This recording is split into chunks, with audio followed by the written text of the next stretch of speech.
किरण, recording सुरू झालंय. ही किती आठवी माळ आहे एक ना? मिनिट. बोल बोल. हा ठीक आहे, सुरू झालंय.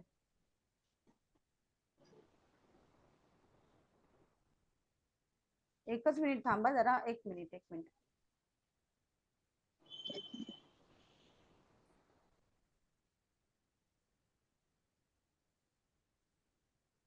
सुचिकांत, एक शंका आहे. सुचिकांत, रेकॉर्डिंग ऑफ करून टाक ना 2 मिनिटं. नाही ना, मग परत ते एक मिनिट ते थांबा. परत चालू करण्याचा प्रॉब्लेम नाही. ते रेकॉर्डिंग सुरू करू शकतो. नमस्कार. ज्ञानभाषा मराठी प्रतिष्ठान आयोजित माळ स्त्री सामर्थ्याची या नवरात्री उत्सवातील कार्यक्रमामध्ये मी आपले स्वागत करतो. आज 9वी माळ आहे. आपण आतापर्यंत विविध क्षेत्रातील 8 यशस्वी स्त्रियांच्या मुलाखती ऐकलेल्या आहेत आणि आजची मुलाखत ही तशीच खूप यशस्वी कारकीर्द करणाऱ्या स्त्रीची आहे. त्यांचं नाव आहे श्रीमती प्राजक्ता कुलकर्णी. त्या शिक्षिका आहेत पेशाने आणि विशेष करून मुलांना शैक्षणिक साहित्य तयार करणे, बाल शिक्षणासाठी जे साहित्य वापरलं जातं त्यामध्ये त्यांचं प्रभुत्व आहे. त्याचबरोबर म्हणजे त्यांचं शैक्षणिक ओळख, त्यांची ओळख करून देताना मी सांगेन की त्या MA BEd आहेत आणि इंडोलॉजी मध्ये त्यांनी MA केलेलं आहे. आणि मी त्यांचं स्वागत करतो. प्रथमतः प्राजक्ताताई, तुमचं स्वागत आजच्या कार्यक्रमात.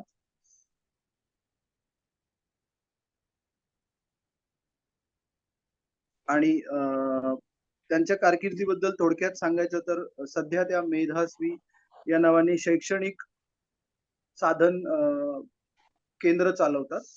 त्याचबरोबर त्यांना 18 वर्षाचा शैक्षणिक अनुभव आहे. त्याआधी त्या ग्राममंगल संस्थेमध्ये शिक्षिका म्हणून काम करत होत्या. इतकी वर्ष सलग काम करताना त्यांनी वेगवेगळ्या पातळ्यांवर कामं केली आहेत लहान मुलांच्या शिक्षणासाठी. नंतर इयत्ता 5वी आणि 6वी साठी कृतीयुक्त इतिहास असं पुस्तक त्यांनी लिहिलेलं आहे. हे एक त्यांच्या म्हणजे जे इंडोलॉजी मध्ये त्यांनी विषयात MA केलेलं आहे त्या विषयाशी निगडीत हे पुस्तक आहे. आणि इतिहास जनरली मुलांना एक रटाळ विषय वाटतो, तर त्या दृष्टीने त्यांनी त्याच्यावर खूप छान काम केलेलं आहे. कोविड काळात टिलीमिली नावाचा जो कार्यक्रम आपल्यापैकी बरेच जणांनी पाहिला असेल, आपल्या मुलांना दाखवला असेल, त्या कार्यक्रमातल्या काही भाग त्यांनी म्हणजे त्या सहभागी होत्या.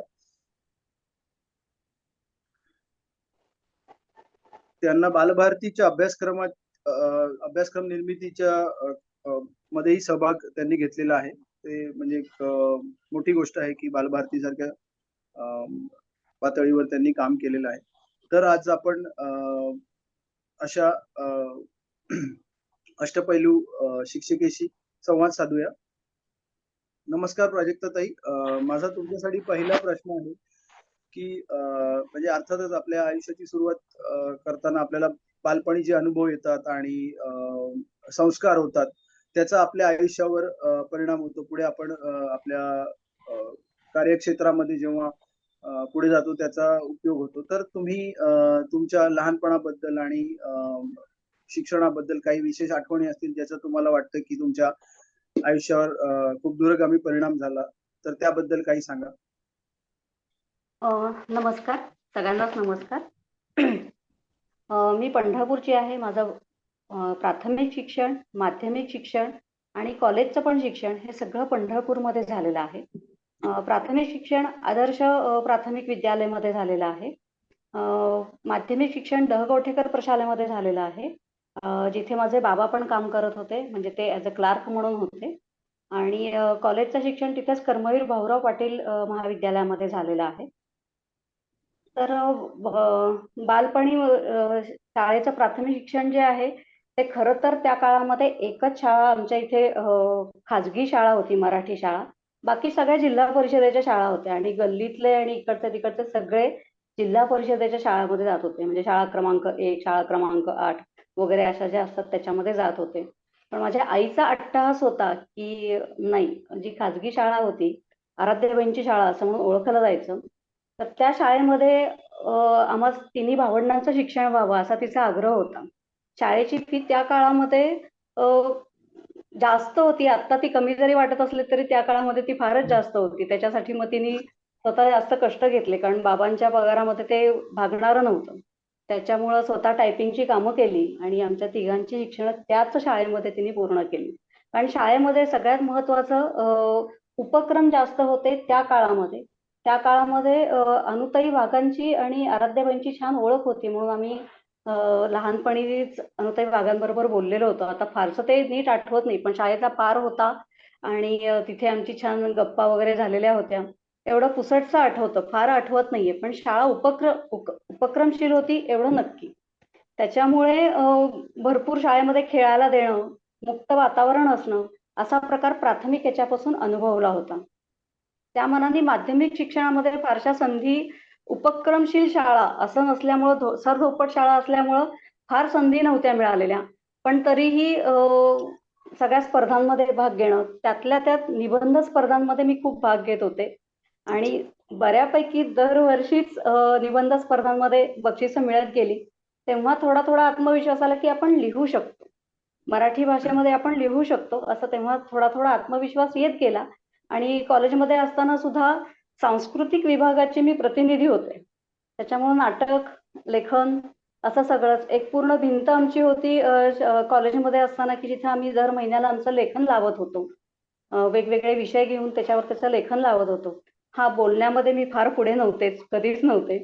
पण लेखनामध्ये मी निश्चित पुढे पुढे होते आणि त्याच्यामुळं तो थोडासा कुठेतरी हे येतो आणि साधन निर्मितीमध्ये नक्कीच त्याचं कुठेतरी लहानपणापासून बीज रोवलं गेलं निबंध लेखन असल्यामुळे. आणि सगळ्यात महत्त्वाचं घरचं आमचं वातावरण फारच धार्मिक होतं, आहे अजूनही. माहेरची मी रामदासी आहे. आमच्या घरात रामाचं मंदिर, रामदास स्वामींचं मठ असं असलं या पद्धतीचं होतं. आणि बाबा भिक्षा वगैरे पण मागायचे. आम्ही समर्थ सांप्रदायिक आहोत. तर त्याच्यामुळे बाबा भिक्षा मागायचे आणि जवळ-जवळ 100 वर्ष झाली आम्ही रामनवमी आणि दासनवमी हे दोन्ही उत्सव साजरे करतो. आणि मग त्या काळामध्ये त्या काळामध्ये मंदिर सरकारच्या ताब्यात नव्हतं. तर रात्री बाबा दर्शनाला जायचे. तर सेवा करायसाठी म्हणून खूप दिग्गज लोकं ह्याच्यामध्ये विठ्ठल मंदिरामध्ये यायचे आणि आपली सेवा तिथे त्यांना करायची होती, म्हणजे करायची असायची.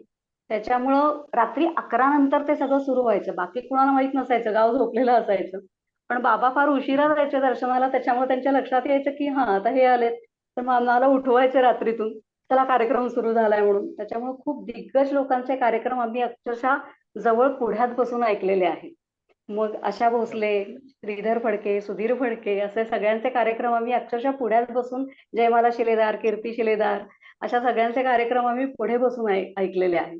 त्याच्यामुळं कला काय असते किंवा कला सादर करतात, किती समर्पण भाव असतो त्यांच्यात, असं सगळं खूप जवळून बघायला मिळालं. ते भान हरपून रात्री 1-1, 2-2 वाजेपर्यंत ते कार्यक्रम चालायचे. त्याच्यामुळं आम्ही लहान होतो, पण तरीही ते खूप जवळून बघायला मिळालं म्हणून आम्ही भाग्यवान आहोत खरं तर. मग तो कुठेतरी खरंच सांस्कृतिक हां. विठोबाची कृपा आहे म्हणायला म्हणजे खूपच. खरंच कुटुंबाची कृपा आहे.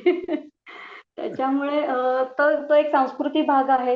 अ, बाबांनी आणि आईनी कधीच कुठल्या गोष्टीसाठी फोर्स केला नाही, की हेच करायला पाहिजे, तेच करायला पाहिजे. हां, त्या काळच्या ह्याच्यानुसार वर्गात नंबर यायला पाहिजे, 5च्यात नंबर यायला पाहिजे, असं कधीतरी कुठेतरी यायचं. पण मी स्वतः कधी ते सिरियसली घेतलं नाही, की यायलाच पाहिजे वगैरे असं म्हणून.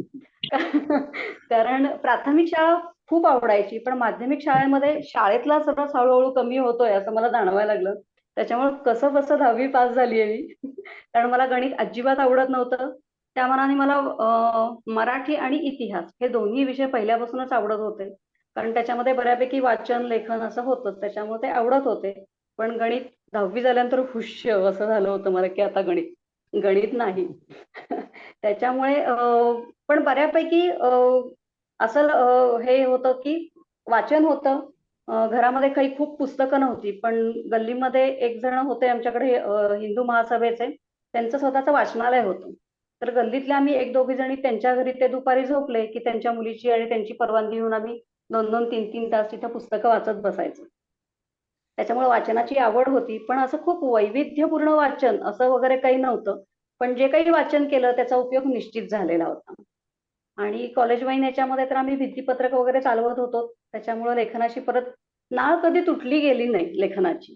सतत काही ना काहीतरी लेखन केलं गेलं आणि कुठेतरी वाचल्याचे संदर्भ ते येत राहायचे आणि त्याच्यामुळं लेखनाची गोडी लागलेली होती लहानपणापासून. छान, खूप मस्त आठवणी सांगितल्यात तुम्ही तुमच्या लहानपणी. त्यातून लक्षात येते की म्हणजे लहानपणीचे संस्कार आणि दुसरं म्हणजे तुमच्या माध्यमिक शाळेत तुम्हाला जसं नीरस वाटायला लागलं, तर तुम्ही आता त्याच्यावर काम केलंत आणि हो. पुढच्या मुलांना तसं वाटू नये म्हणून तुम्ही खूप छान काम करताय. हे खरंच कौतुकास्पद आहे. कारण जनरली आपण आपल्या कटू अनुभवांना विसरून ते क्षेत्र हो. अव्हॉइड करतो, पण तुम्ही त्याच्यात हो. काम करायची सुरुवात केली ते खूप छान आहे. आता तुम्ही Thank you. 18 वर्ष बालशिक्षण क्षेत्रात काम करताय. तर 18 वर्ष हा खूप मोठा काळ आहे आणि म्हणजे जसं असं म्हणतात, की शिक्षक जेव्हा मुलांना शिकवत असतो, तर प्रत्येक बॅच मागे काही ना काहीतरी शिकायला मिळत असतं. तर खूप अनुभव असतील, खूप वेगवेगळ्या बारकावे असतील, ज्यातनं तुम्ही म्हणजे शिकत गेला असाल आणि तर त्यातले काही अनुभव जे आता आपला शक्तीचा उत्सव आहे 9 दिवस, तर कुठल्या काही असे अनुभव जे तुम्ही सांगू शकता, ज्याच्यातून तुम्हाला खूप प्रेरणा मिळाली, ऊर्जा मिळाली आणि आपल्या श्रोत्यांनाही ते पोहोचू शकेल? हां. शिकवायची आवड मला लहानपणापासूनच होती. म्हणजे मी 11वीत असल्यापासून भाऊ माझा 5 वर्षांनी लहान आहे. त्याच्या मित्रांना मी त्यांच्या जे काही अडेल ते सांगत होते. मग हळू-हळू अच्छा. ट्युशन हा प्रकारच सुरू झाला. माझ्या 11वीत पासून मी ट्युशन घ्यायला सुरुवात केली. आणि मग नंतर कॉलेजचं शिक्षण होईपर्यंत मी घेतच होते. कॉलेजचं शिक्षण झाल्यानंतरही 1-2 वर्षाचा गॅप होता लग्नासाठीचा आणि त्या काळातही मी ट्युशन घेतच होते. आणि त्याच्या लग्न झाल्यानंतर 2005 साली मी ज्ञानप्रबोधिनीमध्ये बालवाडीचा कोर्स केला. मुलगा माझा लहान होता, पण मी बालवाडीचा कोर्स केला तिथे 6 महिन्याचा. त्याच्यानंतर लगेच माझा बी-एडला नंबर लागला आणि बी-एडला नंबर लागेपर्यंत ज्ञानप्रबोधिनीमध्ये कोर्स केल्या-केल्याच मला तिथेच शिकवायला घेतलं त्यांनी. म्हणजे तू आता पुढचे बालविकासाचे काही 1-2 विषय शिकव. असं म्हणून 6 महिने परत तिथेच काम केलं आणि त्याच्या पुढच्या वर्षी बी-एडला नंबर लागला. आणि बी-एडला नंबर लागून लगेच रिझल्ट लागायच्याच सेवा सदन संस्थेमध्ये सोलापूरच्या, तिथे मला नोकरीला घेतलं.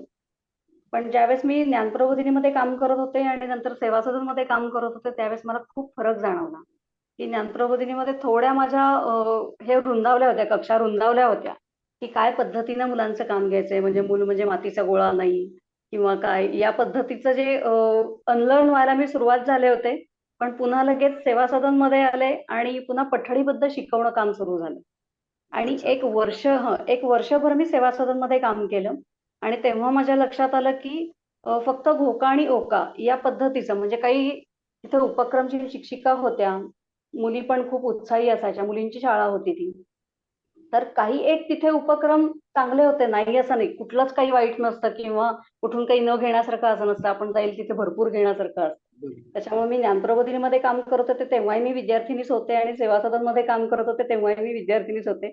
अजूनही मी विद्यार्थिनीच आहे, की मी खूप शिकते, की मुलांकडूनच जास्त खरं तर शिकायला मिळतं, की त्यांच्या जिथं अडचणी येतात, तिथं मी आधी शिकते, की मूल होऊन आधी त्यांना काय अडचण येते, असं बघितलं जातं माझ्याकडनं आणि मग त्याच्यावर मात काय करता येईल. मग ती बोलून होईल का? किंवा हातात काहीतरी साधन देऊन होईल का? किंवा काही चित्रफित दाखवून होईल का? असं काही करून त्यांचा जो प्रश्न आहे, की जिथं त्याला आवड नाहीये किंवा जिथं त्याला समजत नाहीये, अशा काही गोष्टी मी काही करून दाखवू शकते का? असाच कल माझा होता. म्हणजे सेवा सदनमध्ये असताना सुद्धा असंच होतं, की फार काही मुभा नव्हत्या. कुठं क्षेत्रभेटीला घेऊन जाऊ शकत नव्हतो, कारण वर्गात 70-70 मुली होत्या. त्याच्यामुळं आणि एका तुकडीचे जवळ-जवळ 7 एक वर्ग वगैरे असे होते. त्याच्यामुळं क्षेत्रभेटी वगैरे असा पर्याय नव्हतेच. आणि त्या काळामध्ये ती सजगता माझ्याकडे पण नव्हती. पण हां, की जे काही काम करेल तर त्याचं काय-काय मी दाखवू शकते. मग तक्ते करून नेऊन घेऊन जायचे किंवा जे काही आहेत ते माझे अनुभव सांगायचे. तुम्ही काय करा ते सुचवायचे. असं बऱ्याच अंगाने मी त्यांचं काम घेत होते. पण तो अजून व्यापक दृष्टिकोन माझ्याकडे आलेला नव्हता. आणि 2007 साली ज्यावेळेस मी पुण्यात आले आणि ग्राममंगल जॉइन केलं, त्यावेळेस या सगळ्या ज्ञानाच्या कक्षा खूप रुंदावल्या होत्या, की स्वतःला मला आधी अनलर्न करून घ्यावं लागलं, की नाही आपण जे पठडीबद्ध काम घेतोय त्याच्यातनं बाहेर पडून मूल कसं शिकतं हे आधी पानसे सरांकडनं जाणून घेतलं. त्यांचे अनेक कार्यक्रम होतात मूल कसं शिकतं याचे. तर त्या कार्यक्रमांना परत-परत जात राहिले आणि लक्षात आलं, की मूलकेंद्री शिक्षण म्हणजे काय असतं ते. आणि मग ज्यावेळेस ग्राममंगलमध्ये असताना आदिवासी पाड्यांवर गेलो होतो त्यावेळेस तर खूपच फरक लक्षात आला की शहरातली मुलांची वागणूक आणि पाड्यांवरच्या किंवा खेड्यांमधल्या मुलांची वागणूक ही सगळं असून सुद्धा मुलांची शहरातल्या मुलांची शिकून घेण्याची तयारी फार नसते. ते सोडलं जातं. हे हे आहे आपल्याकडं, ते आहे आपल्याकडे. तसं खेड्यातल्या किंवा पाड्यांवरच्या मुलांमध्ये असं हे भूक जी म्हणतो ना आपण, तर ती भूक जाणवते. काही मुलं असतात खेळांकडे दुर्लक्ष, सगळीच मुलं काही अशी अगदी ज्ञानपिपासू वगैरे अशी नसतात. पण तरी सुद्धा तो फरक जाणवतो की त्यांच्याकडे जे आहे त्याची किंमत त्यांना असते. तसं आपल्याकडे खूप गृहीत धरलं जातं आई-बाबांना किंवा जे पालक आहेत शहरातले, तर त्यांना गृहीत धरलं जातं. इव्हन मी वस्त्यांवरच्या मुलांवर सुद्धा आता काम करतेय सेवासहयोग बरोबर. तेव्हा सुद्धा मला हे लक्षात येतं की शहरातला एकूणच अप्रोच असा आहे की हे आपल्याकडे आहे, हे कधीही बघता येईल. तसं ग्रामीण आणि पाड्यांवरच्या मुलांवरचा तो अनुभव नाही. तुम्ही जे सांगतायत ते अक्षरशः कान देऊन ऐकतात ते. मग आपलं अनुकरण त्या पद्धतीनं करतात. आपण कसे बोलतो, आपले शब्द कसे आहेत, उच्चार कसे करतात त्याचे आणि मग कदाचित ते लहान मुलांचं जे प्रवृत्ती असते की परत आपण एकदा उच्चार करून बघणं, आपण एकदा बोलून बघणं, असे जे आहे हे जाणवत होतं. कारण मी छोट्या मुलांबरोबरच काम करते. मी मोठ्या मुलांबरोबर काम नाही केलेलं फारसं. इतिहासाच्याच फक्त संदर्भाने मी 10वी पर्यंत इतिहास घेत होते शाळेमध्ये असताना. पण मी मराठीचं काम जे आहे ते लहान मुलांबरोबरच घेत होते. इतिहासाच्या कामात सुद्धा तिथं ज्यावेळेस पाड्यांवर आम्ही त्यांची ग्रामपंचायत बघायला गेलो होतो. तर ती ग्रामपंचायत बघायला जाताना आमची मुलं वही पेन्सिल घ्यायची विसरली. त्या मुलांनी आठवणीनं वही पेन्सिल वगैरे सगळं बरोबर आणलं होतं. सगळं ते ज्या इयत्तेचं घेणार होते काम त्या इयत्तेचं पुस्तक बरोबर होतं आणि ती मुलं सगळी सुसज्ज होती. जे काही अंगावरचे कपडे होते ते नीटनेटके होते आणि हे ते. पण आमची मुलं फक्त पाण्याची बाटली घेऊन आमच्या बरोबर यायला सगळे तयार झाले होते की हा फरक जाणवतो की त्या मुलांना ते सगळं जाणून घ्यायचं असतं. आई काय बोलतीये, मावशी काय बोलतीये हे ऐकून घ्यायचं असतं, समजून घ्यायचं असतं. पण आमच्या मुलांना फक्त ते बघायचं असतं की आणि कंपॅरिझन थोडक्यात त्यांची होते की आपल्या इथे असं नसतं आणि इथं आहे. फक्त तेवढी उत्सुकता जाणवली शहरातल्या मुलांमध्ये आणि पाड्यांवरच्या किंवा ग्रामीण भागातल्या मुलांमध्ये. उत्सुकता सगळीकडेच असते. फक्त मग त्याचं इम्प्लिमेंट म्हणतो आपण की ते ज्ञानापर्यंत जाऊन पोहोचायचं किंवा जाणून घेऊन ते गळी उतरवायचं जे आहे तर त्यांच्यामध्ये ती वृत्ती जास्त दिसली मला. आणि ते अच्छा. जाणून घ्यायचं म्हणजे आता इथे वस्त्यांवरच्या मुलांवर पण मी काम करते तर ती मुलं खूप जाणून घ्यायला उत्सुक असतात, सगळं करायला असतात. पण थोडं ग्रँटेड धरलं जातं की हे मिळतच आहे आपल्याला, हे तो दादा देणारच आहे, हे ती ताई देणारच आहे. असं जे आहे ते खूप जाणवतं. सगळीकडचीच मुलं सारखी असतात, जाणून घेतात, शिकत असतात. अनुभव त्यांना खूप येत असतात, त्याच्यावरून काही शिकत असतात, काही ताई-दादांकडून शिकत असतात आणि किंवा काही शिक्षक आवडलेले असतात म्हणून तो विषय आवडत असतो, म्हणून तिकडे लक्ष दिलेलं असतं, असं पण असतं.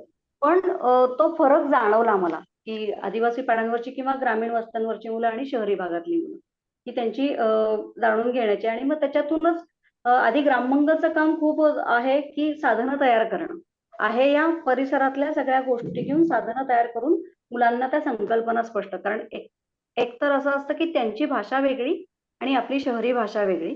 तर त्याच्यामुळे त्यांच्या भाषेमधून त्यांना त्यांच्या संकल्पना आपल्या मराठीतल्या असतील, गणितातल्या असतील, कोणत्याही विषयातल्या असतील, तर त्या संकल्पना त्यांना समजावून देणं हे आधी कठीणच काम आहे. मग ग्राममंगलच्या सगळ्या जे काही शिक्षक होते तिथले, तर त्यांनी ही पद्धत शोधून काढली की आपण काय करू शकतो आणि तिकडे माझं जास्त लक्ष वेधलं की आपण सर्वसामान्य मुलांसाठीच किंवा सगळ्याच मुलांसाठी आपण काय काय तयार करू शकतो गणितातल्या संकल्पनांसाठी, भाषेतल्या व्याकरण संकल्पनांसाठी काय काय करू शकतो याच्यासाठी त्यांनी खूप आधी साधनं बनवलेली आहेत. तर ती साधनं त्यांची तशीच आहेत. त्यातली काही साधनं मी बदलून थोडी घेतलेली आहेत आणि त्याच्या पुढची व्याकरण साधनं अशी म्हणून मी तयार करत गेली आणि मुलांना जसजशा अडचणी येत गेल्या तशी माझी साधनं बनत गेलेली. अरे वा. आणि मग थोडं असं लक्षात आलं माझ्या की आपण हाती मी आधी सुरुवातीला साधनं करत होते. स्केच पेननी रंगवून करायचं किंवा काय असं साधनं करत होते. पुठ्ठ्याला चिटकवायचं. पण लक्षात आलं की मुलांची संख्या वाढते तर ही साधनं पण माझी पुरेशी पडणारच नाहीये. त्याच्यामुळे मग ते छापायचं असं डोक्यात आलं आणि मग नंतर त्याच्या पुढची स्टेज अशी आली की फक्त आपल्याच मुलांना का द्यायचं?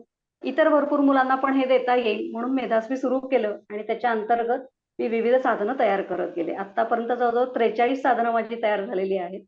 सगळी अरे मिळून. वा. खूप छान. हां.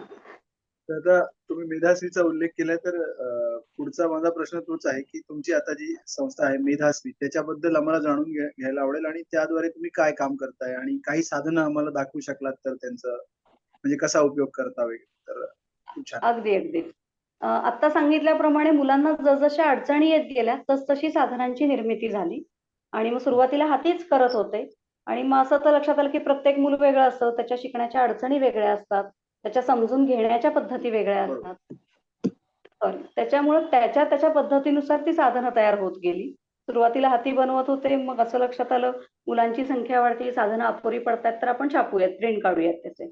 मग ती थोडी आकर्षक असावीत, रंगीत असावीत, मुलांना हाताळावीशी वाटावीत अशी ती साधनं म्हणून ती तयार झाली. आणि मग सुरुवातीला शाळेमध्ये असताना साधारणपणे 30 एक साधनं तयार केलेली होती. पुढे हळूहळू असं लक्षात आलं की ही साधनं कमीच पडतायत अजून. व्याकरण संकल्पना पूर्ण स्पष्ट झालेल्या नाहीच आहेत. पहिली दुसरीला अजून काय करू शकतो, तिसरी चौथीला काय करू शकतो, असे टप्पे घेऊन मी आता परत नव्याने काम सुरू केलेलं आहे की आता परत याच्यामध्ये काय वाढ करू शकतो. आता मग उदाहरणार्थ सुरुवातीला मी फक्त फळांचाच डॉमिनो बनवला होता. तर तो फक्त फळांचा आता न करता असं लक्षात आलं की मग फुलांचा, भाज्यांचा, रंगांचा असं का नाही करायचा. म्हणून मग मी परत सगळ्या बेसिक ह्याच्यापासून कामाला लागले आणि हे सुरू केलं. त्याच्यातलं ग्राममंगलचं मी जे साधन हे केलेलं आहे त्यांच्या शब्दशोध पाट्या वेगळ्या होत्या. मी पुन्हा परत नव्याने शब्दशोध पाट्या तयार केल्या. त्यांच्या ठराविक एजच्याच होत्या. मी चांगलं दुसरीपर्यंत होईल असं या पद्धतीने मी केलेल्या आहेत. तर शब्दशोध पाटी म्हणजे आता मुलांचा मी बालभारतीमध्ये काम करताना पूर्णच बदल केला होता मी त्या वर्षी. मी 2016 साली इयत्ता पहिलीचा अभ्यासक्रम निर्मितीमध्ये मी भाग घेतला होता. तर आपण जे पद्धतीनं क ख ग घ प्रमाणे आपण शिकलो तर ती पद्धत पूर्ण आम्ही टाकून दिली आणि मुलांच्या बोलण्यामध्ये वारंवार बोलण्यामध्ये जे शब्द येत आहेत त्या शब्दातून अक्षर बाजूला काढली आणि वारंवार काय येत आहेत त्यांचे एक वेगवेगळे गट तयार करत गेलो आणि त्या गटाप्रमाणेच मग शब्द तयार करायचे आणि जे माझ्या परीचे आहेत आता माझं कारण मुलांचं सुरुवातीचं विश्व माझं पुरतच असतं, मग माझं घर असतं आणि मग नंतर शाळा असते. आधी मग नातेवाईक असतात, बाबा, काका, मामा वगैरे म्हणजे माझं कुटुंब असतं आणि कुटुंबानंतर मग शाळा असते. त्या पद्धतीनं त्या टप्प्याने आम्ही ते विकसित करत गेलो. त्याच टप्प्याने मी या शब्दशोध पाट्यांची पण निर्मिती केली. या शब्दशोध पाट्यात या 10 पाट्यांचा संच आहे हा. याच्यामध्ये पहिल्या अक्षर गटापासून शेवटच्या अक्षर गटापर्यंतचे सगळे शब्द येतील आणि ते मुलांनी शोधायचे. तर शोधायचे म्हणजे काय करायचं तर यासाठी एक खिडकी तयार केलेली आहे. तर ही 2 अक्षरांची 2 शब्दांच्या ह्याची खिडकी आहे. तर त्याच्यावर ठेवायचं. आता इथे माता असं दिसतंय म्हणजे आता सुरुवातीलाच घेतलं तर माता, पुढे तार, उभी खिडकी धरली तर माझा, झाड असं त्याच्यामध्ये ती दाखवा हा तुम्ही. हा हा म्हणजे समोरून जो लाईट आता दिसतंय एकदम व्यवस्थित हा दिसतंय. मगाशी थोडं शाईन येत आता होती. हा हा हा हा तर असं हे 2 अक्षरांसाठी खिडकी आहे. ही 3 अक्षरांसाठी खिडकी, त्याच्या पाट्या पण वेगळ्या आहेत आणि ही 4 अक्षरांची खिडकी आहे. आणि प्रत्येक ह्याच्या 4-4 पाट्या बनवलेल्या आहेत. 2 अक्षर ह्याच्या 4, 3 अक्षरी ह्याच्या 4 आणि 4 अक्षरीच्या 2 अशा 10 पाट्यांचा संच आहे. मग मुलांमध्ये आम्ही आता असं हे करतो, ग्रुप करतो की कुणाचे जास्तीत जास्त शब्द शोधून होत आहेत. मी नुसतंच फळ्यावर लिहिलं आणि हे लिहा असं म्हणलं की मुलांना ते कंटाळवाणं होतं. त्याच्यापेक्षा ही खिडकी दिली आणि ही पाटी दिली हातामध्ये आणि तू शब्द शोध आणि लिहून काढ बरं किती शब्द होत आहेत कुणाचे बघू असं म्हणलं की ते चुरशीने लिहायला लागतं आणि त्यांचे भरपूर शब्द म्हणजे जिथं आपण 1 पानाची अपेक्षा करत असतो तिथं त्यांची 2-3 पानं होतात कारण ते मला लिहून दाखवायचे की मी किती जास्तीत जास्त शोधतो ते. त्याच्यासाठी म्हणून मग या पाट्या फार उपयोगी पडतात.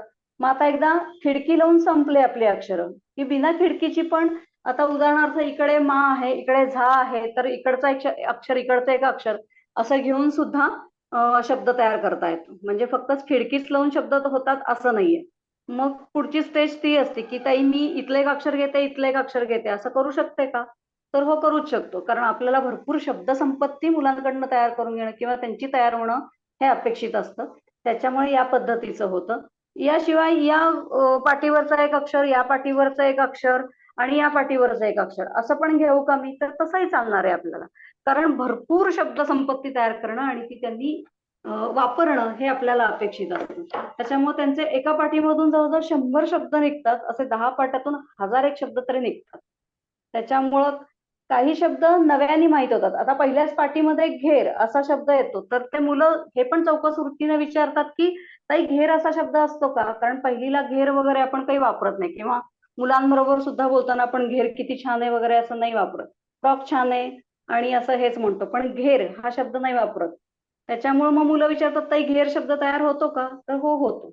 मग सांगायचा फ्रॉकचा घेर हे ते. त्याच्या म्हणजे या निमित्ताने नवीन शब्दांची ओळख होते आणि मुलांच्या शब्दसंपत्तीमध्ये भर पडते. त्याच्यानंतर हे पहिलीचंच साधन आहे. ही आगगाडी केलेली आहे मी एकवचन अनेकवचनाची. तर याच्यामध्ये बालवाडीपर्यंत आपण एकवचन अनेकवचन झालेलं असतं मोठ्या गटापर्यंत. पण पहिलीच त्याची पुढची स्टेज असते की न बदलणार. मग त्याच्यासाठी शब्द तयार केलेले आहेत. तर ताटली एक वचनात जातं आणि मग पुढचा त्याचा शब्द दिलेला आहे मी ताटल्या, ते अनेक वचनात जातं. पण मी समजा पाय असा शब्द दिला तर अनेक असतील तरी पण ते आपण पायच म्हणतो. म्हणून त्यासाठी इंजिन केलेलं आहे, त्या इंजिन मध्ये जातं. जे 2 डबे केलेले आहेत ते एक वचन अनेक वचनाचे आहेत आणि ज्याचं वचन बदलत नाही ते इंजिन मध्ये ठेवायचं. असं काहीतरी आकर्षक केलं की मुलांनाही काहीतरी छान काम करावं असं वाटतं आणि मुलं उत्साहाने काम करतात. ते की आपल्याला डब्यांमध्ये ठेवायचं की इंजिन मधला शब्द येतोय याची वाट बघतात. ते त्यानिमित्ताने वाचन होतं, एक वचन अनेक वचनाची विभागणी होते, वर्गीकरण होतं, न बदलणारे तेही कळतं. उदाहरणार्थ आपले जे अवयव आहेत त्याचे ते बदलत नाहीत. म्हणजे केस असेल तर केसच राहतात, दात किती असेल तर आपण दातच म्हणतो. फक्त डोळा आणि डोळे एवढंच होतं. हेही सगळं त्यांच्या लक्षात येतं आणि त्यांच्या लेखनामध्ये ते छान पद्धतीने वापरू शकतात. या पद्धतीची साधनं आहेत. सगळ्यात आवडलेलं साधन म्हणजे मी चौथीचं पूर्ण बालभारतीचं पुस्तक आहे इतिहासाचं. त्या पूर्ण इतिहासाच्या पुस्तकावर मी सापशिडी तयार केलेली आहे. त्याच्यामध्ये साधारणपणे 44 प्रश्न दिलेले आहेत आणि ते प्रश्न पालथे टाकायचे. 4 जण हा खेळ खेळू शकतात. ही सापशिडी आहे. नियम दिलेले आहेत. सापशिडी सारखी सापशिडी आहे, पण जिथे किल्ला चढून वरती जातो तिथे शिडी चढून वरती जातो तिथे किल्ला ठेवलेला आहे. म्हणजे आपण सोंगट्याने ज्यावेळेस शिडीपर्यंत जातो त्यावेळेस एक प्रश्न काढायचा आणि त्याचं उत्तर बरोबर आलं तरच शिडी चढायला मिळणार आणि शिडी चढून गेल्यानंतर जो किल्ला आहे तो बक्षीस मिळणार. त्याच पद्धतीनं सापाच्या तोंडापर्यंत आलं की परत एक प्रश्न काढायचा, त्याचं उत्तर बरोबर आलं तर साप गिळणार नाही, अन्यथा साप गिळणार असं म्हणून ते. आणि शक्यतो शिवाजी महाराजांनी ज्या क्रमाने किल्ले जिंकलेले आहेत त्या क्रमानेच मी इथं लावायचा प्रयत्न केलेला आहे. आणि सगळ्यात शेवटी राजधानीचा किल्ला आहे तर तो त्या गडावर जाऊन पोहोचायचंय आपल्याला असं म्हणून ते होतं. आणि 44 प्रश्न म्हणजे पूर्ण बालभारतीच्या पुस्तकावर काढले, एक वाक्यात उत्तर द्या आणि गाळलेल्या जागा भरा. हे सगळं या खेळातूनच होणार आहे. त्यांचा अभ्यास होतोय. आणि सगळ्यात महत्वाचं म्हणजे प्रश्नांच्या खाली त्याचं छोट्या ह्याच्यामध्ये उत्तर दिलेलं आहे मी. त्याच्यामुळे परत उठून कुठेतरी शोधायला जायचं वगैरे असा प्रकार न होता ते व्यवस्थित खेळ खेळतो. आणि मोठी माणसंही खेळ खेळतातच, हा त्यांनाही खूप आवडतो हा खेळ खेळायला. त्याच्यामुळे आणि किल्ल्यांची नावं आता ह्याच्या पुढची थोडी पाहिली म्हणजे किल्ल्यांच्या पाठीमागे त्यांची न माहीत असलेली माहिती मी पुढच्या टप्प्यामध्ये आणते आता, की नुसताच किल्ला देण्यापेक्षा त्याची काहीतरी जी माहिती मिळत नाही इतर कुठे, तर अशी माहिती त्याच्या पाठीमागच्या बाजूला द्यायचा असा विचार आहे. ते पुढच्या एडिशन मध्ये ते निघेल. आणि आणखीन एक साधन दाखवते की जेही आवडतं, 14 खडीचा तक्ता म्हणते मी त्याला. तर अक्षरांना असे दांड्या लावलेल्या आहेत प्रत्येक अक्षरांना आणि 14 खडीचा तक्ता आहे हा. ओके. हा. आणि अक्षरांची ओळख, अक्षर वाचन करून घ्यायचं मुलांकडनं. मग हे आहे ह लावलं, हा, ही, ही, हु, हू, हे पुढच्या तक्त्यावर पुढचे 7 दिलेले आहेत. असं करून हा जो तक्ता आहे तो भिंतीला लावायचा आणि मुलांच्या हातामध्ये दांडीला लावलेली अक्षरं द्यायची आणि उच्चाराप्रमाणे त्यांनी तिथे तिथे ठेवायचं. म्हणजे अक्षरही ओळख होणार आहे. आणि आता आपण जोपर्यंत शिकवत होतो तोपर्यंत 12 खडी होती, आता 14 खडी झालेली आहे आणि त्याच्यामुळे त्याचा क्रम बदललेला आहे. आणि या क्रम बदललेल्या याच्यावर स्कॉलरशिप मध्ये खूप प्रश्न विचारले जातात 14 खडीच्या क्रमाने. त्याच्यामुळे 14 खडीच्या ह्याच्यावर प्रश्न विचारले जातात, तर त्याची पूर्वतयारी म्हणून सुद्धा हे करू शकतो. 14 खडीचे माझ्याकडे 3 साधनं आहेत 3 टप्प्यांमध्ये. ती साधनांचा अभ्यास केला की आपलं 14 खडीचे काम पूर्ण होतं. अशा पद्धतीनं मी एक एक विषय घेऊन त्याची साधनं बनवत गेलेली आहे आणि त्या क्षमतांवर साधनं बनवलेली आहेत आणि ती मुलांपर्यंत देते. आता एक वेगळं साधन म्हणून भूगोलाचा नकाशा बनवलेला आहे, पझल केलेलं आहे त्याचं. मग पुणे जिल्हा, अच्छा, महाराष्ट्र जिक्सॉ आणि puzzle. भारत. हा जिक्सॉ रिकाम puzzle आहे. सारखं बनवलं. हा जिक्सॉ पझल सारखं, बरोबर. आणि असं पुणे जिल्हा, महाराष्ट्र आणि भारत असं केलेलं आहे. त्याच्यामुळे तिन्हीचे पझल येऊन मग त्याच्यामध्ये तुम्ही भरपूर सूची तयार करून भरपूर त्याच्यावर काम करू शकतात. जवळजवळ मी 30 एक त्यांना विषय दिले होते, सूची काढून दिले होते की काय काय कामं करू शकतात. अगदी रंगवण्यापासून सुद्धा, म्हणजे त्या जिल्ह्यांचं जे आहे ते किंवा राज्य जी आहेत ती आधी रंगवायला लागा, मग त्याचे विभागवार रंग करा त्याचे, मग त्याची सूची करा. मग भरपूर याच्या काय काय होऊ शकतं, अभयारण्य, किल्ले, नद्या, डोंगर, पर्वत, असं सगळं काय काय त्याच्यामध्ये होऊन आणि तो खेळातूनच त्यांचा अभ्यास पूर्ण होईल या पद्धतीने मी बघितलेलं आहे ते. की खेळ आपल्याला शिकावंसं वाटलं पाहिजे मुलांना, याच्यासाठी म्हणून ती साधनं तयार करत गेलेली आहे. बरोबर, खूपच छान. म्हणजे एक खूप कल्पक साधनं आहेत याच्यातनं मुलांना. एक तर काय, तो आपण अभ्यास करायला सांगतो तो होणार नाही, म्हणजे त्यांना कंटाळा येणार नाही आणि खेळता खेळता तुम्ही म्हणलात तसं अभ्यास होऊन जाईल. तर तुम्ही हे संच शाळांना, इतर शाळांना आणि पालकांना ज्यांना घ्यायचे असतील त्यांना तुम्ही ते व्यावसायिक तत्वावर ते पण विकता का, म्हणजे कसं करतात ते? हो, व्यावसायिक तत्वावर चालू विकायला केलेत सुरुवात का? केलेली आहे. हो, विकायला सुरुवात केलेली आहे. पण ज्या अगदीच गरजू शाळा आहेत किंवा जिथे खरंच गरज आहे आणि शिक्षकांची पण तळमळ आहे असं दिसतं, तर अशा ठिकाणी मी सवलतीच्या ह्याच्यात किंवा मी मोफत पण दिलेला आहे. त्याच्यामुळे अरे वा. आता इथे पुण्याच्या जवळ स्नेहवन नावाची संस्था आहे की जे आत्महत्याग्रस्त शेतकऱ्यांच्या मुलांची शाळा आहे ती. म्हणजे तिथले जे संस्थापक आहेत त्यांनी अशी मुलं गोळा केली आहेत विदर्भातली, मराठवाड्यातली, आणि पुण्याजवळ स्नेहवन नावाची संस्था त्यांनी सुरू केलेली आहे. तिथे सगळे आत्महत्याग्रस्त मुलं आहेत, मुली आहेत, सर्व वयोगटातले आहेत. तर प्राथमिकची संख्या तिकडे जास्त आहे. म्हणून मला असं वाटलं की तिथे खरंच गरज आहे आणि मग तिथल्या मुलांनाच, म्हणजे मोठ्या दादांना मी सांगितलं की कशी कामं घ्यायची आहेत या साधनांवर, काय काम घ्यायचे, कारण तिथे मोठी मुलं छोट्या मुलांना शिकवतात. शाळांमध्ये भरती केलेलं आहे त्यांनी तिथल्या आळंदीमधल्या, पण तरी सुद्धा असं होतं की दिवसभर मुलं फार कमी वेळ शाळेत जातात असं त्यांनी सांगितलं, हजेरीपुरतं किंवा काय, बाकीचं शिक्षण ते तिथेच करतात जिथे त्यांचं वसतिगृह पण आहे. तर मग असं मला जाणवलं की आपले तिथं गेलं तर ते जास्त उपयोगी पडेल, त्यांना आवडेल आणि खरंच त्या पद्धतीनं तिथे काम चालू आहे. म्हणजे मी मोठ्या दादांना सांगितलं की कसं काम करायचं असतं ते साधनांवर किंवा एकूणच याच्यावर प्राथमिकच्या शिक्षणावर, आणि त्यांनी ते छान बसून ऐकलं, 3 तास बसून ऐकलं की काय काय, आणि प्रश्न खूप होते, कसं काम घ्यायचं, काय करायचं, असं म्हणून ते प्रश्न उत्तरांच्या ह्याच्यामध्ये आमचं सगळं समजून देणं झालं. म्हणजे फक्त श्रवणभक्ती नाही केली त्यांनी, समजून घेऊन काम करायला सुरुवात केली. बरोबर, छान, खूप छान. आता मला पुढचा प्रश्न आहे शैक्षणिक साधनांचीच आहे की शिक्षण आणि शैक्षणिक साधन या दोन्ही गोष्टींचा म्हणजे तुम्ही संबंध कसा स्पष्ट करा, म्हणजे आता लक्षात आलं की मुलांना कळतं, पण म्हणजे ह्याच्यात तुम्ही जे बनवता साधनं त्याला कुठली, म्हणजे तुमच्या काय कॉन्सेप्ट तुम्ही लक्षात घेता आणि म्हणजे कशा प्रकारे त्याची सांगड घातली जाते हे बनवताना, म्हणजे ग्राममंगलमध्ये गेल्यापासून असं लक्षात आलं की ग्राममंगल संस्था संकल्पनांवर किंवा संकल्पना स्पष्ट करण्यावर भर देते. मग संकल्पना स्पष्ट करण्यासाठी काय काय लागतं, एकतर आपण बोलून सांगणार, फळ्यावर सांगणार, किंवा मुलांकडनं लिहून घेऊन संकल्पना स्पष्ट होणार, त्या परत परत गिरवणं किंवा परत परत पाठ करणं, मुलांकडनं ते करून घेणं, पण मग ते कंटाळवाणं आहे असं लक्षात आल्यामुळं ग्राममंगलनी साधनं करायला सुरुवात केलेली असणार निश्चितच. तीच दोरी मी पकडली आणि माझ्याही असं लक्षात आलं, मी ज्यावेळेस प्राथमिकच्या शिक्षणातलं काम करायला सुरुवात केल्यानंतर, की मुलांच्या प्राथमिक ह्याच्यातलं वय जे असतं ते खूप पटपट पटपट ग्रास्प करण्याचं असतं, पण तरी सुद्धा काही मुलांना काही संकल्पना समजत नाहीयेत. मग आता नेहमीच्या पठडी पद्धतीप्रमाणे आपण गेलो तर आधी बोलून बघतो, बोलूनही नाही समजलं तर मग मग काय करूयात, मग आजूबाजूला काही दिसतंय का, उदाहरणार्थ माझ्याकडे आता हा तोतितेचा खेळ आहे. की स्त्रीलिंग, पुल्लिंग, नपुसकलिंग एवढं मोठं जड वापरण्यापेक्षा मी तो, ती, ते असं वापरलं. आणि त्याच्यामध्ये फुगा, फुगा काय आहे, तो फुगा, मग तो मध्ये ठेवायचा.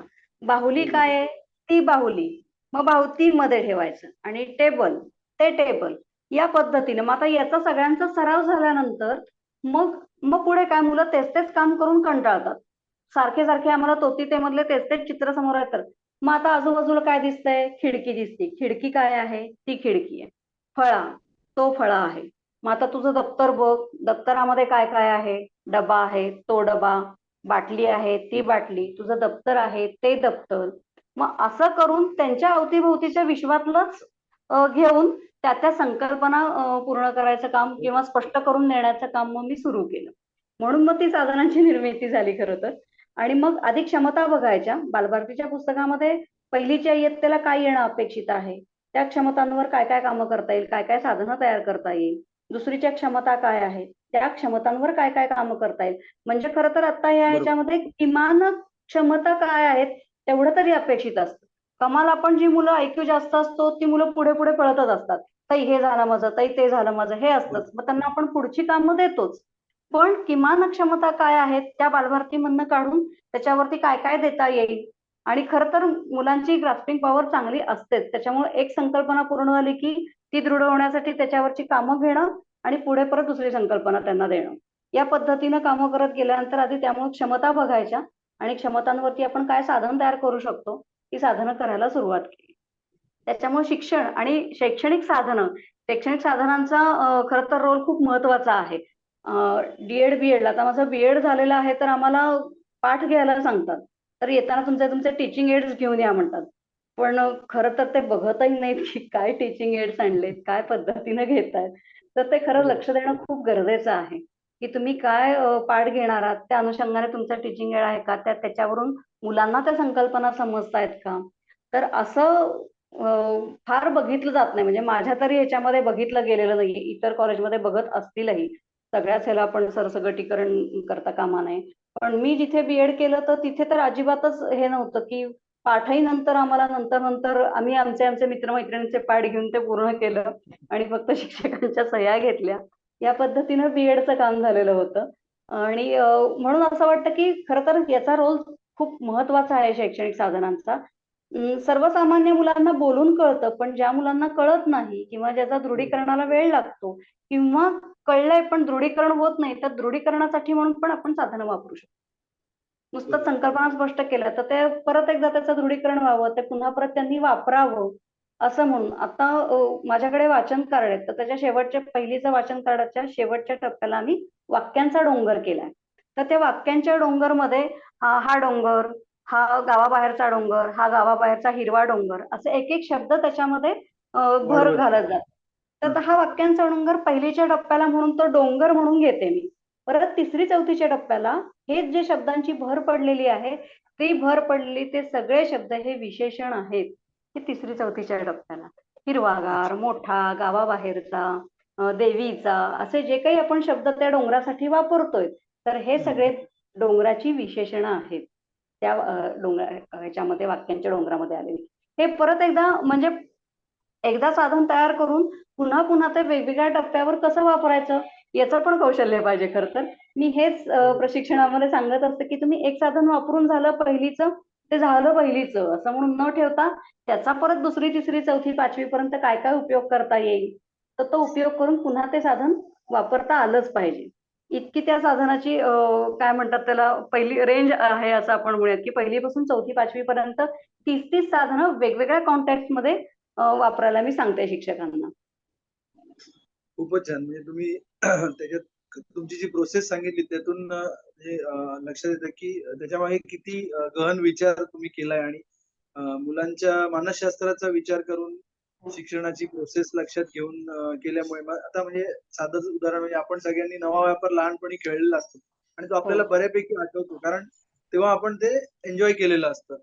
तेच जर का मुलांना शिक्षणामध्ये तुम्ही आता जो किल्ल्यांचा दाखवलात, नंतर तो तिथे किंवा वाक्यांची खिडकीचं जसं कोड्यासारखं आहे. कारण मुलं हल्ली शब्दकोडी पेपरच वाचत नाहीत बरीच जण. तर त्यामुळे हे बऱ्याच यातनं स्किल डेव्हलप होतात. म्हणजे फक्त म्हणजे पॅटर्न ओळखण्याची पण स्किल असते जी याच्याद्वारे बरोबर. म्हणजे खूपच कल्पक आहे. त्याबद्दल खूप कौतुक तुमचं. आणि एक कमेंट पण आलेली आहे प्रीती कामत त्यांची. त्या स्वतः बालमानसशास्त्रामध्ये तिकडे US मध्ये PhD त्यांनी केलेली हो, आहे मी आता. त्यांची मुलाखत ऐकली मी तेवढ्यासाठी. त्यांच्याकडनं पण तुम्हाला एक कौतुकाची थाप आलेली आहे. आता माझा पुढचा प्रश्न आहे.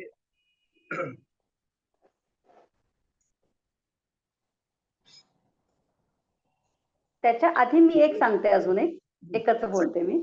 नक्की नक्की. तशी मराठीची साधनं केली, तसं मी आता इतिहासाची 4थी साठी म्हणून सापशिडी केलेली आहे. मग माझ्या असं लक्षात आलं की 4थीचा इतिहास मुलांना खूप आवडतो, कारण तो गोष्टी रूपात आहे. आणि आपल्याला बरोबर गोष्टी सगळ्यांनाच, म्हणजे आपल्या मोठ्या माणसांना सुद्धा गोष्टी ऐकायला खूप आवडतात. लगेच आपण कान देऊन ऐकायला बसतो. तर बरोबर मुलांचं तर ते गोष्टींकडे जास्तच आकर्षण असतं. तसं मग बरोबर असं लक्षात आलं की 4थीचा इतिहास जो आहे तो गोष्टीरूप आहे. मग पुढे 5वी पासून आपल्याला इतिहास आवडेनासा होतो. मग तो ऑप्शनलला टाकला जातो. मग तो कसा बसा तरी त्याचा गृहपाठ पूर्ण करायचा असतो म्हणून तो धडा वाचला जातो. किंवा परीक्षेत उत्तरं द्यायची असतात म्हणून प्रश्नोत्तर पाठ केली जातात. नागरिक शास्त्राचं सुद्धा तसंच असतं. मग माझं ज्यावेळेस MA इंडॉलॉजी झालं, सगळ्यात पहिल्यांदा ग्राममंगलमध्ये इतिहास शिकवायला कोणी नव्हतं म्हणून मी इतिहास विषय घेतला. माझा BEdला इंग्लिश आणि इतिहास असा विषय होता. पण इंग्रजीमध्ये मला फार स्वारस्य नव्हतंच. अजूनही नाहीच आहे. ते कामापुरतं येतं तेवढंच बास आहे असं वाटतं मला. पण मराठी आणि इतिहास असं मी ग्राममंगलमध्ये शिकवायला सुरुवात केली होती. त्यावेळेस इतिहासाला कोणी नव्हतं म्हणून मी इतिहास शिकवायला सुरुवात केली. पण माझ्या असं लक्षात आलं की माझ्याकडचंच ज्ञान फार कमी आहे. म्हणजे मुलांनी मला खूप प्रश्न विचारले की मला असं वाटायचं की थांब आपण दोघं मिळून शोधूयात. असंही ह्याच्यापर्यंत आलं. मग पुस्तकं जमा करणं, पुस्तकं विकत आणणं वगैरे असं सगळं सुरू झालं. पण मला स्वतःलाच ते समाधान नव्हतं. मग शाळेतल्या एका मैत्रिणीने सांगितलं की टिमवीचा इंडॉलॉजीचा कोर्स खूप छान आहे आणि तो तू कर, म्हणजे लक्षात येईल ते. आणि म्हणून मग MA इंडॉलॉजी करायचं ठरलं. 4 सेमिस्टरमध्ये त्याचं काम होतं. खूप हेक्टिक शेड्यूल होतं त्यावेळेस. एकही दिवस 2 वर्षात सुट्टी मिळालेली नव्हती.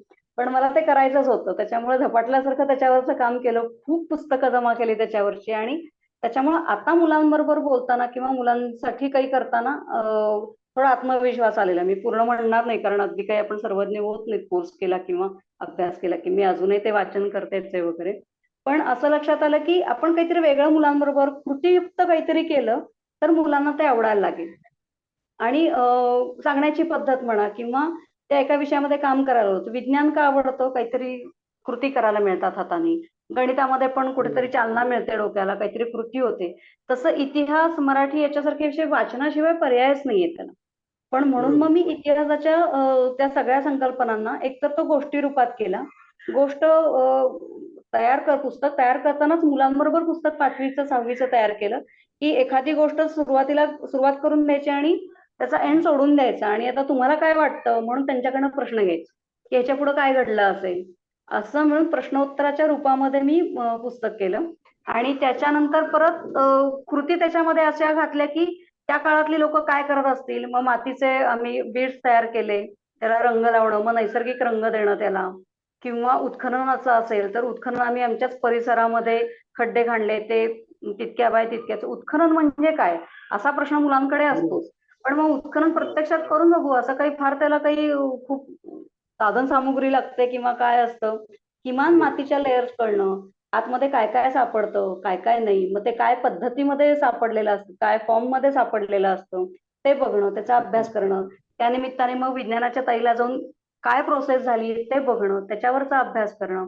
असं सगळं मुलांबरोबरचं काम सुरू केल्यानंतर मुलांना इतिहास विषय खूप आवडायला लागला. आणि मग 5वीचं तसंच केलं पुस्तक, 6वीचंही पुस्तक तसंच केलं. पण आता मराठीचं काम खूप चालू असल्यामुळे आता 7वीचं पुस्तक बाजूला ठेवलंय. आता मी शाळेतही काम करत नाही, त्याच्यामुळे थोडं मराठीवर फोकस देते, की मराठीचं काम 8वी पर्यंत पूर्ण करूयात आणि मग इतिहासाकडे वळूयात, परत मुलांबरोबर काम करायला सुरुवात करूयात. असं म्हणून आत्ताच इतिहासाचं 4थी, 5वी, 6वीचं काम करून आता थोडं ते बाजूला राहिले, पण मराठीवरचं काम आता सुरू झालेलं आहे. पण इतिहासाचं काम करताना खरंच खूप मजा येते मुलांबरोबर, कारण मुलांच्या उत्सुकता खूप असतात. जसं आपल्याला वाटतं की हे कधी सुरुवात झालं, म्हणजे नंतरच्या टप्प्यामध्ये पण असंच झालं की भाषेचीच सुरुवात कशी झाली आहे. प्राचीन भाषा काय होती, त्याच्यानंतर मध्ययुगातली भाषा काय होती आणि आताची भाषा काय आहे. मग त्याचे टप्पे पण मी माझ्या वाचन कार्डांमध्ये घेतलेले आहेत.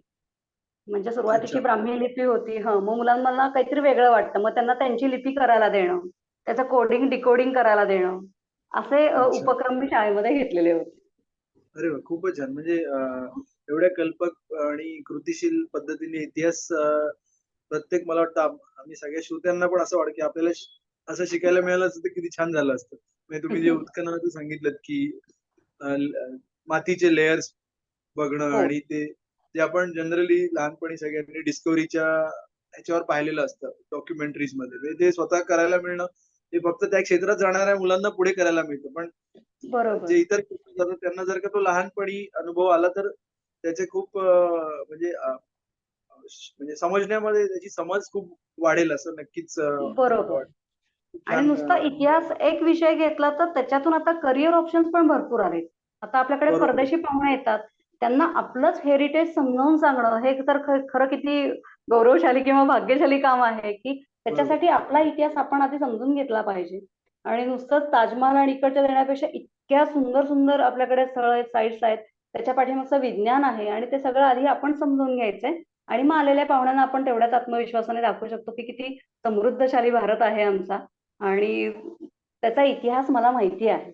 असे करिअर ऑप्शन भरपूर आहेत. हो, म्हणजे मी तुम्ही एक वेगळी पर्यटन भाषा क्षेत्रातच शिकले. आहे. तुम्ही जे बोलताय त्याची मला रोज प्रचिती येत असते, की त्याची किती आवश्यकता आहे. म्हणजे ह्या या प्रकारे जर का मुलांना मिळालं तर ते खूप नॅचरली येईल मुलांमध्ये. म्हणजे कोणी हो, असं वेगळं सांगायची गरज नाही पडणार. बरोबर. आणि आणि ते शालेय वयातच इतिहास समजून घेतला तर उत्तमच ना. आणि बरोबर. खूपच छान. आता माझा पुढचा प्रश्न आहे, बालभारतीमध्ये तुम्ही अभ्यासक्रम तयार करण्याच्या म्हणजे क्षेत्रात काम केलेलं आहे. तर बालभारती म्हणजे आपल्याकडे एक बेंचमार्क आहे, की मराठी शाळेत शिकलेल्या सगळ्यांना बालभारती म्हणजे माहिती आहे, की हो, शाळेत शिकायचं तर त्यांचाच अभ्यासक्रम असतो. आता सीबीएसई, आयसीएसई वगैरे आलेत, पण अजूनही बरोबर. बालभारतीला एक वलय आहे. तर हो. अशा संस्थेमध्ये तुम्हाला काम करायची संधी कशी मिळाली आणि तुम्हाला तिकडनं म्हणजे काय प्रोसेस तुम्ही केलीत आणि तिकडचे काही अनुभव ज्याच्यातनं तुम्हाला खूप म्हणजे काही शिकायला मिळालं ते त्याबद्दल आम्हाला ऐकायला आवडेल. अ, ग्राममंगलमध्ये असताना वेगळ्या पद्धतीत मी आता तुम्हाला तसं म्हटलं, की अक्षर गट तयार करण्याचं हे सुरू झालं होतं, की मुलकेंद्री शिक्षण करायचं आहे. तर हो. मग त्याची सुरुवात आपल्याकडे पहिलीपासून असते. कारण पहिलीपासूनच आपल्याकडे पाठ्यपुस्तक असतं.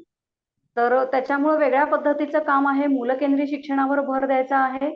तर मग ग्राममंगलमधले काही जण असं वेगवेगळ्या ह्याच्यातले, की जे वेगळ्या पद्धतीने विचार करतात मुलांबरोबर काम करायचा. तर अशा बरोबर. सगळ्यांना त्यांनी बोलावलेलंच होतं. माझी एक मैत्रीण आहे बालभारतीमध्ये काम करते ती. आणि तिला माहिती होतं मी ग्राममंगलमध्ये काम करतीये ते. तर तेव्हा आमची मतं मागवण्यासाठी किंवा आम्ही काय विचार करतो बालशिक्षणाचा, मुलकेंद्रीय शिक्षणाचा त्याच्यासाठी ते सुरू झालं. आणि मग त्यांना ते पटवून देण्याचं काम मात्र ग्राममंगलमधल्या दिग्गजांनीच केलेलं असणार आहे, की मुलकेंद्रीय शिक्षण म्हणजे काय? आणि बरोबर. मुलांबरोबर भाषेतलं काम कसं घ्यायचं आहे, गणितातलं काम कसं घ्यायचं आहे, त्या संकल्पना मुलांपर्यंत कशा पोहोचवायच्या आहेत. तर याचा आपण जरा समूळ विचार करूयात म्हणून पहिली पद्धत पूर्णपणे त्यांनी थांबवली आणि ही अक्षर गटाची पद्धत चालू केली, की जी माझ्यापासून म्हणजे मी त्याच्यामध्ये सहभागी होते, की अक्षर गट तयार करणं, त्याच्यापासून शब्द तयार करणं आणि त्याच्यापासून वाक्यांपर्यंत मुलांना नेणं आणि पुन्हा आकलनासहित त्याचं वाचन आणि लेखन करता येणं, या पद्धतीमध्ये त्या पुस्तकाचं लेखन केलं गेलेलं आहे. आणि तो अनुभव खरंच खूप छान होता. साधारणपणे आम्ही 2-1 महिने खूप त्याच्यावर चर्चा, विनिमय करून, पुस्तकाच्या पुस्तकं बाद करून परत पुस्तकं तयार करणं, अशा सुद्धा ह्याच्यामधून गेलेलो आहोत आम्ही. 7-7, 8-8 तास काम केलेलं आहे तिथे आणि छान आनंददायी होतं ते. कारण आपण ज्या पद्धतीने शिकलो नाहीत, पण मुलांना ते पोहोचवायचं आहे, की त्यांचं शिक्षण रटाळ होऊ नये. त्यांना बरोबर. आनंददायी शिक्षण मिळावं आणि सगळ्यात महत्त्वाचं म्हणजे शिकावंसं वाटावं. अशा पद्धतीने काय करता येईल? अर्थात बरोबर. पुस्तकातून त्याच्यावर फार मर्यादा असतात. पण मग आपण त्याच्यामध्ये काहीतरी उपक्रम घालून देणं किंवा या पद्धतीचे उपक्रम तुम्ही घ्या, असं म्हणून काही शिक्षकांना सूचना देणं, असं तरी आपण करूच शकतो. म्हणजे प्रत्येक शिक्षकांपर्यंत आपण पोहोचू शकत नाही. पण पुस्तक या माध्यमातून मूल आणि शिक्षक यांचं कनेक्शन किती चांगलं म्हणजे सहसंबंध म्हणतो आपण, तो कसा छान राहता येईल, रेपो कसा छान जोडता येईल आणि मुलांना बरोबर. भाषेची किंवा इतर सगळ्या विषयांची, शिक्षणाविषयीची आवड कशी निर्माण करता येईल, या पद्धतीनं त्या वर्षीपासून मुलकेंद्री शिक्षणाचं हे सुरू झालं. सत्र सुरू झालं असं आपण म्हणूयात. त्याच्यानंतर आणखीन एक छान संधी मिळाली मला, की लहानपणी असताना बालचित्रवाणी फक्त आम्ही ऐकत होतो आकाशवाणीवरती. तर त्या बालचित्रवाणीवरून मी साधारणपणे महाराष्ट्रातल्या प्राथमिकच्या सगळ्या शिक्षकांना मी तिथून प्रशिक्षण देण्याचं काम मला मिळालं. आणि हे जे काही पहिलीचं पुस्तक केलेलं होतं, तर त्या पहिलीच्या पुस्तकातच प्रशिक्षण द्यायचं होतं. तर ते बालचित्रवाणीच्या त्या स्टुडिओमध्ये जाऊन ते सगळीकडनं कॅमेरे आणि हे ते असतात. ज्याच्यामध्ये बसून पहिलं माझं प्रशिक्षण मोठ्या स्तरावरचं झालं ते. साधारणपणे महाराष्ट्रातल्या सगळ्याच प्राथमिक शिक्षणाचं म्हणजे पहिलीचे जे होते, त्या सगळ्या शिक्षकांना ते अटेंड करायला सांगितलं होतं आणि मी बालचित्रवाणीवरनं लाईव्ह त्यांना हे दिलेलं होतं, प्रशिक्षण दिलेलं होतं. खूप छान. तुमचं आता ते म्हणजे बालचित्रवाणीचं आम्हाला बघायला नाही मिळालं, पण आम्ही टिलीमिली मधनं ते पाहिलेलं आहे. हां. कारण म्हणजे माझ्या मुलीला पण मी दाखवलं होतं तेव्हा, कारण कोविडमध्ये सगळ्यांनाच अच्छा. वेळ होता आणि मुलांना हो, एंगेज हो, हो. ठेवणं खूप बरोबर. महत्वाचं होतं. तर आता मी ह्या प्रश्नाच्या म्हणजे पुढचा प्रश्न तोच विचारतो, की टिलीमिलीचा अनुभव कसा होता? आणि ते म्हणजे ते कसं तुम्हाला सगळ्यांना सुचलं आणि अ, त्या कसं तुम्ही ते डिझाइन केलंत सगळा कार्यक्रम? ऍक्च्युली ते एमकेसीएलनी ऑर्गनाईज केलेलं होतं. हां.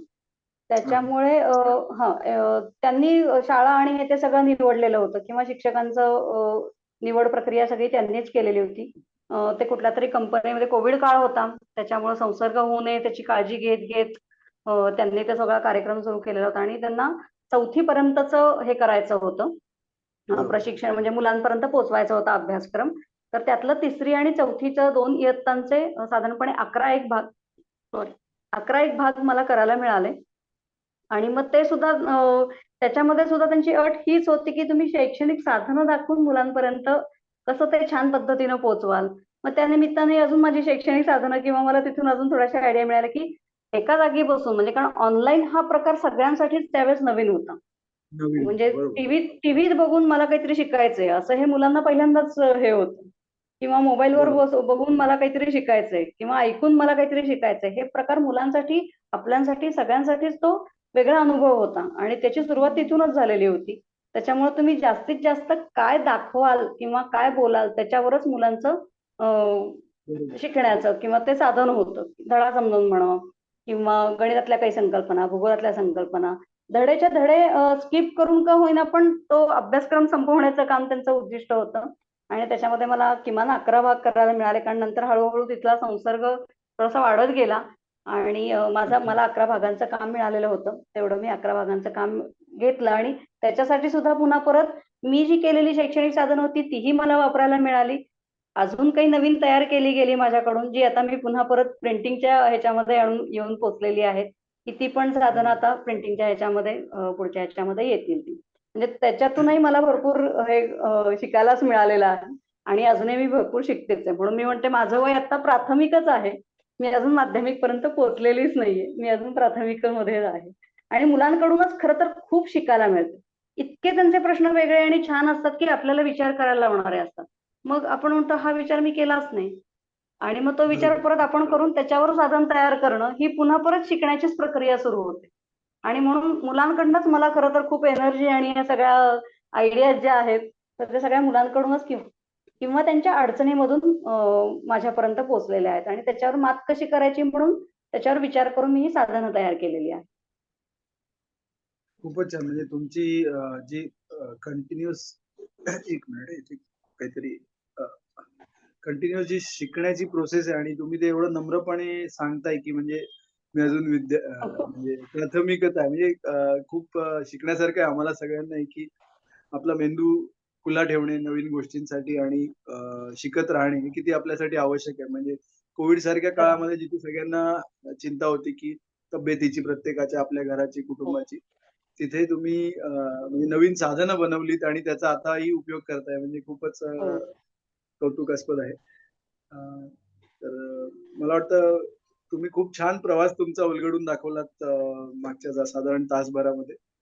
तर मला आता आमच्या सगळ्या श्रोत्यांना मला वाटतं प्रश्न असतीलच कारण शिक्षण क्षेत्राशी निगडीत श्रोते आहेत. तर मी आता पुढचा मंच खुला करतो श्रोत्यांसाठी. कोणाला प्रश्न असतील तर तुम्ही घेऊ शकता ना प्रश्न आता? हो, हो. मी सगळ्यांना अनम्यूट केलेलं आहे. कोणाला प्रश्न असतील तर विचारा. माझे नेहमीप्रमाणे माझे प्रश्न आहेत तर ते मी नंतर विचारेन. प्राजक्ताताई तुम्ही जरा अनम्यूट करा स्वतःला. हा हा मी बाकीच्या नाही अनम्यूट केले आहे, ऑप्शन दिलेला आहे. कोणाला काही प्रश्न असतील तर विचारून घ्या. मला दोन मला प्रश्न आहेत मला प्राजक्ताताई. काही कळलं नाही. सॉरी, एक मिनिट. कोण कोण बोलतंय? एक प्रीतीताईंना प्रश्न आहे. प्रीतीताईंना 2 प्रश्न आहेत. त्यांनी सांगितले, तर प्रीतीताई तुम्ही विचारा प्रश्न. मला वाटतं इंदानी सरांना त्याआधी बोलायचं होतं, तर मी म्हटलं हरकत नाही, एकदमच दोन्ही अच्छा, अनम्यूट त्यांचा झाले आवाज जर मला नीट आला काय नाही. प्रीतीताई विचारा आधी, तुम्ही विचारा, मी विचारतो. बरं बरं, हरकत नाही, धन्यवाद. प्राजक्ताताई, खूप खूप धन्यवाद तुमचा हा प्रवास आम्हाला उलगडून दाखवल्याबद्दल. कारण खूप उत्सुकता होती, मला जाणून घ्यायचा होता तुमचा प्रवास आणि तुम्ही कशी कशी प्रगती केली या शैक्षणिक साधनांच्या निर्मितीमध्ये. ते जाणून घेण्यासाठी अगदी उत्सुक होते मी बाकीच्यांसारखीच. त्यामुळे खूप शिकायला मिळालं मला सुद्धा आज. माझे 2 प्रश्न आहेत. त्यातला पहिला प्रश्न असा, की तुम्ही मेधास्वीची शैक्षणिक साधनं निर्माण करताना तुमच्या विद्यार्थ्यांचा सहभाग कसा असतो त्या प्रक्रियेमध्ये?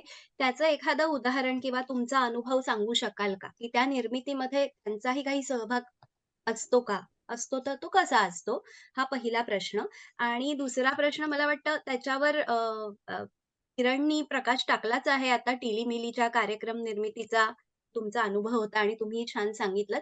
पण त्याला जोडून मला असं विचारावसं वाटतं, की ती एकूणच प्रक्रिया तुमच्यासाठी नवीन असेल. तुम्ही त्याआधी असा कार्यक्रम टीव्हीसाठी केला होतात का? जर नसेल तर तो नवीन अनुभव तुमच्यासाठी कसा होता? आणि ती प्रक्रिया तुम्हाला कशी वाटली? त्यातून तुम्हाला काय शिकायला मिळालं? आणि काय बदल तुम्ही तुमच्या शैक्षणिक साधनांमध्ये केले त्या कार्यक्रमाच्या नंतर, जे तुम्हाला शिकायला मिळालं त्यातून? Thank you. मला वाटतं एका प्रश्नामध्ये 2 प्रश्नामध्ये बरेच उपप्रश्न झाले. पण तुम्हाला जमतील तसे सांगा.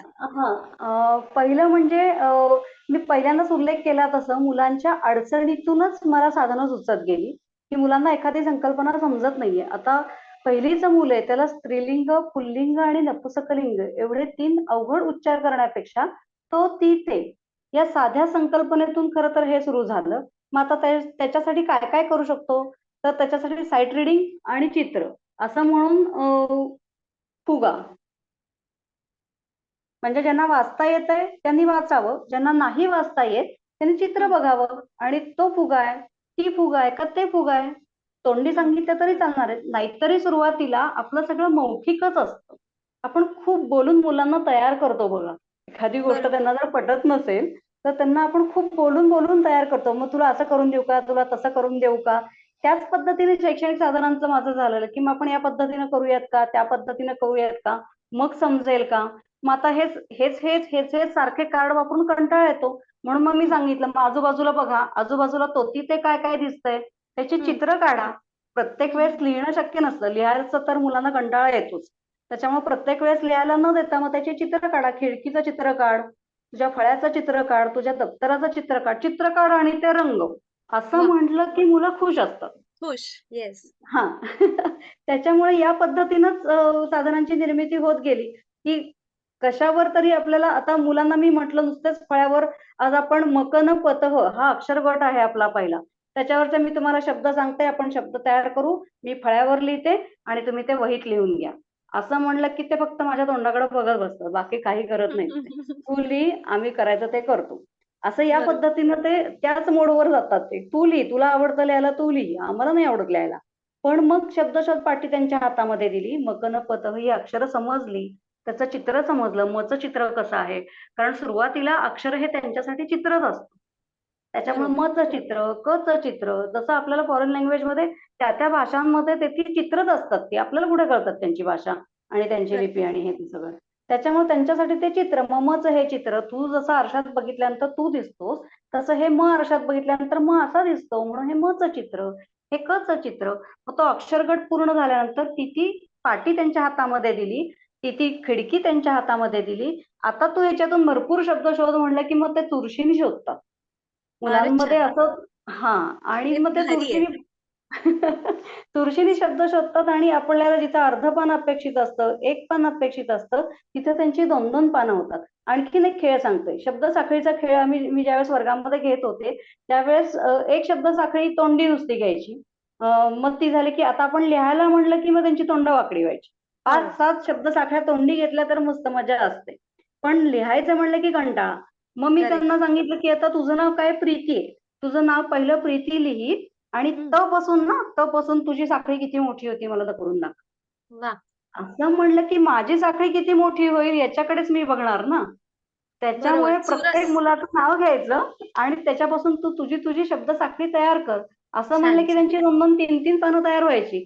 आपल्याला वेगळं लिखाण परत घ्यायची काही गरज पडत नाही. मग त्याच्यातच त्यांच्या ऱ्हस्व दीर्घाच्या चुका किंवा ते शुद्ध लेखन आहे का हे आपण त्याच्यातूनही तपासूच शकतो. ते जमतंय का, उच्चाराप्रमाणे त्याचं होतंय का, हे आपण त्याच्यापासून घेऊच शकतो. म्हणजे प्रत्येक वेळेस शुद्ध लेखनाच्या 5 ओळी लिही आणि त्याच्यात मी ऱ्हस्व दीर्घ बघते आणि ते कसं तुझं चुकीचं आहे किंवा बरोबर आहे हे तपासते असं बघण्यापेक्षा मी खेळ घेते आणि त्या खेळातूनही आपल्याला कळणारच आहे. किंवा अरे वा. शब्दशः पाटीमधून बघून लिहायचंय मला. म्हणजे आपण जे हम्म. अनुलेखन म्हणतो ते बघूनही हम्म. त्याच्यातूनच होणार आहे. हम्म. त्याच्यामुळं लिखाणाकडे आपण कसं वळवायचं हे शिक्षकाच्या कल्पकतेवरच अवलंबून आहे शेवटी. अगदी, अगदी. आणि त्या हां. बाबतीत तुम्ही जी काही कल्पकता दाखवताय त्याला अगदी माझे सलाम. मला भारी आवडलं हे. Thank you. आणि दुसरा प्रश्न तिली-मिलीच्या बाबतीतला त्याच्याबद्दल काय हां. सांगाल, की त्या प्रक्रियेबद्दल सांगा ना प्लीज? हां. ते पहिल्यांदाच आमच्या पण वाट्याला आलं होतं. त्याचा पण अनुभव आम्हाला कुणालाच नव्हता. तिथे काम करणाऱ्या कुणालाच नव्हता अनुभव त्याचा. तर त्याच्यामुळं काय-काय करता येईल तर मग अ, त्यांनी सांगितलं की तुम्ही भरपूर शैक्षणिक साधनं तयार करून आणायची. त्याशिवाय आपल्याला ते काही कार्यक्रम करता येणार नाहीये किंवा काही दाखवता येणार नाही. त्याच्यामुळं मग ग्रामांगणमध्ये असल्यापासून किंवा मी ज्या शाळेमध्ये काम करत होते तिथे आम्ही भरपूर शैक्षणिक साधनं तयार करतच होतो. तीच साधनं उपयोगाला आली. फक्त आम्ही पाठ्यपुस्तकातलं काम न घेता ग्राममंगळमध्ये असताना पण आम्ही क्षमतांवर आधारित कामं घेत असल्यामुळं क्षमतांसाठी जी केलेली साधनं होती, जी धड्यातून काय क्षमता निघतात त्याच्या, ते आपण जे मुलांपर्यंत पोहोचवत असतो, त्या बरोबर. अनुषंगाने पुन्हा परत ती साधनं तयार करायला घेतली आणि तो आनंद वेगळाच होता, की त्या धड्यानुसार आपल्याला साधनं तयार करायची हां. आणि ती मुलांपर्यंत ती पोहोचवायची. कारण मुलांना त्यांच्यासमोर पुस्तक होतं आणि मग साधनं काय तयार करता येईल आणि भाषेतली साधनं. मग गोष्ट असेल तर गोष्टीतले पपेट तयार करणं किंवा मी राइट. त्या पपेट स्टिक्स तयार करून ते केलं होतं. स्टिक्सला वेगवेगळ्या गोष्टी लावून तिथं त्यांना सादरीकरण दाखवलं होतं. काही प्रयोग केलेले होते. त्याच्यामुळं आपल्याला सुचत जातं. म्हणजे ते अडचणींवर मात करणं म्हणतो ना आपण, तसं काय करू आणि म्हणजे अगदी. मग मुलांना समजेल. या पद्धतीने विचार प्रक्रिया सुरू होती, की काय केलं म्हणजे मुलांपर्यंत पोहोचता येईल. कारण मुलांचे काही आमच्यापर्यंत येणं शक्यच नव्हतं, की हा बरोबर. धडा समजलाय का? किंवा हे समजलंय का तुला? हे गणित समजलंय का तुला? हे आमच्यापर्यंत येणारच नव्हतं. आम्हाला फक्त दाखवायचं होतं, तर मग ते दाखवणंच किती काय म्हणतात त्याला अष्टपैलू असलं पाहिजे होतं किंवा सगळ्या हं. विषयांना टच करून येणारं असलं पाहिजे होतं किंवा हं. समजणारं पाहिजे होतं किंवा तो धडा तरी संकल्पना समजली पाहिजे होती. एवढं बरोबर. तरी आपण काय विचार करू शकतो, याच्यावर विचार करून तेव्हा साधनं तयार केली गेली. त्या धड्यानुसार. खूप छान. हा पण खूप छान अनुभव सांगितलात तुम्ही. Thank you. धन्यवाद. धन्यवाद. हा मृणाल मी बोल. कोण? हा मी वृषाली. हा बोला. हा प्राजक्ताताई प्रचंड आवडतंय मला हे फार म्हणजे भारीच आहे. मला एकदम असं सुचलं की गतिमंद मुलांना आपण जे सामावून घेतोय शाळेमध्ये, गतिमंद हं. मुलं असतात ना वर्गात, तर हो, त्यांच्यासाठी हो. काही वेगळं तुम्हाला तुम्ही केलंय का? आणि ते कसं करता म्हणजे त्यांना कसं ती साधनं दाखवून त्यांना कसं त्या मार्गात आणायचा प्रयत्न करता?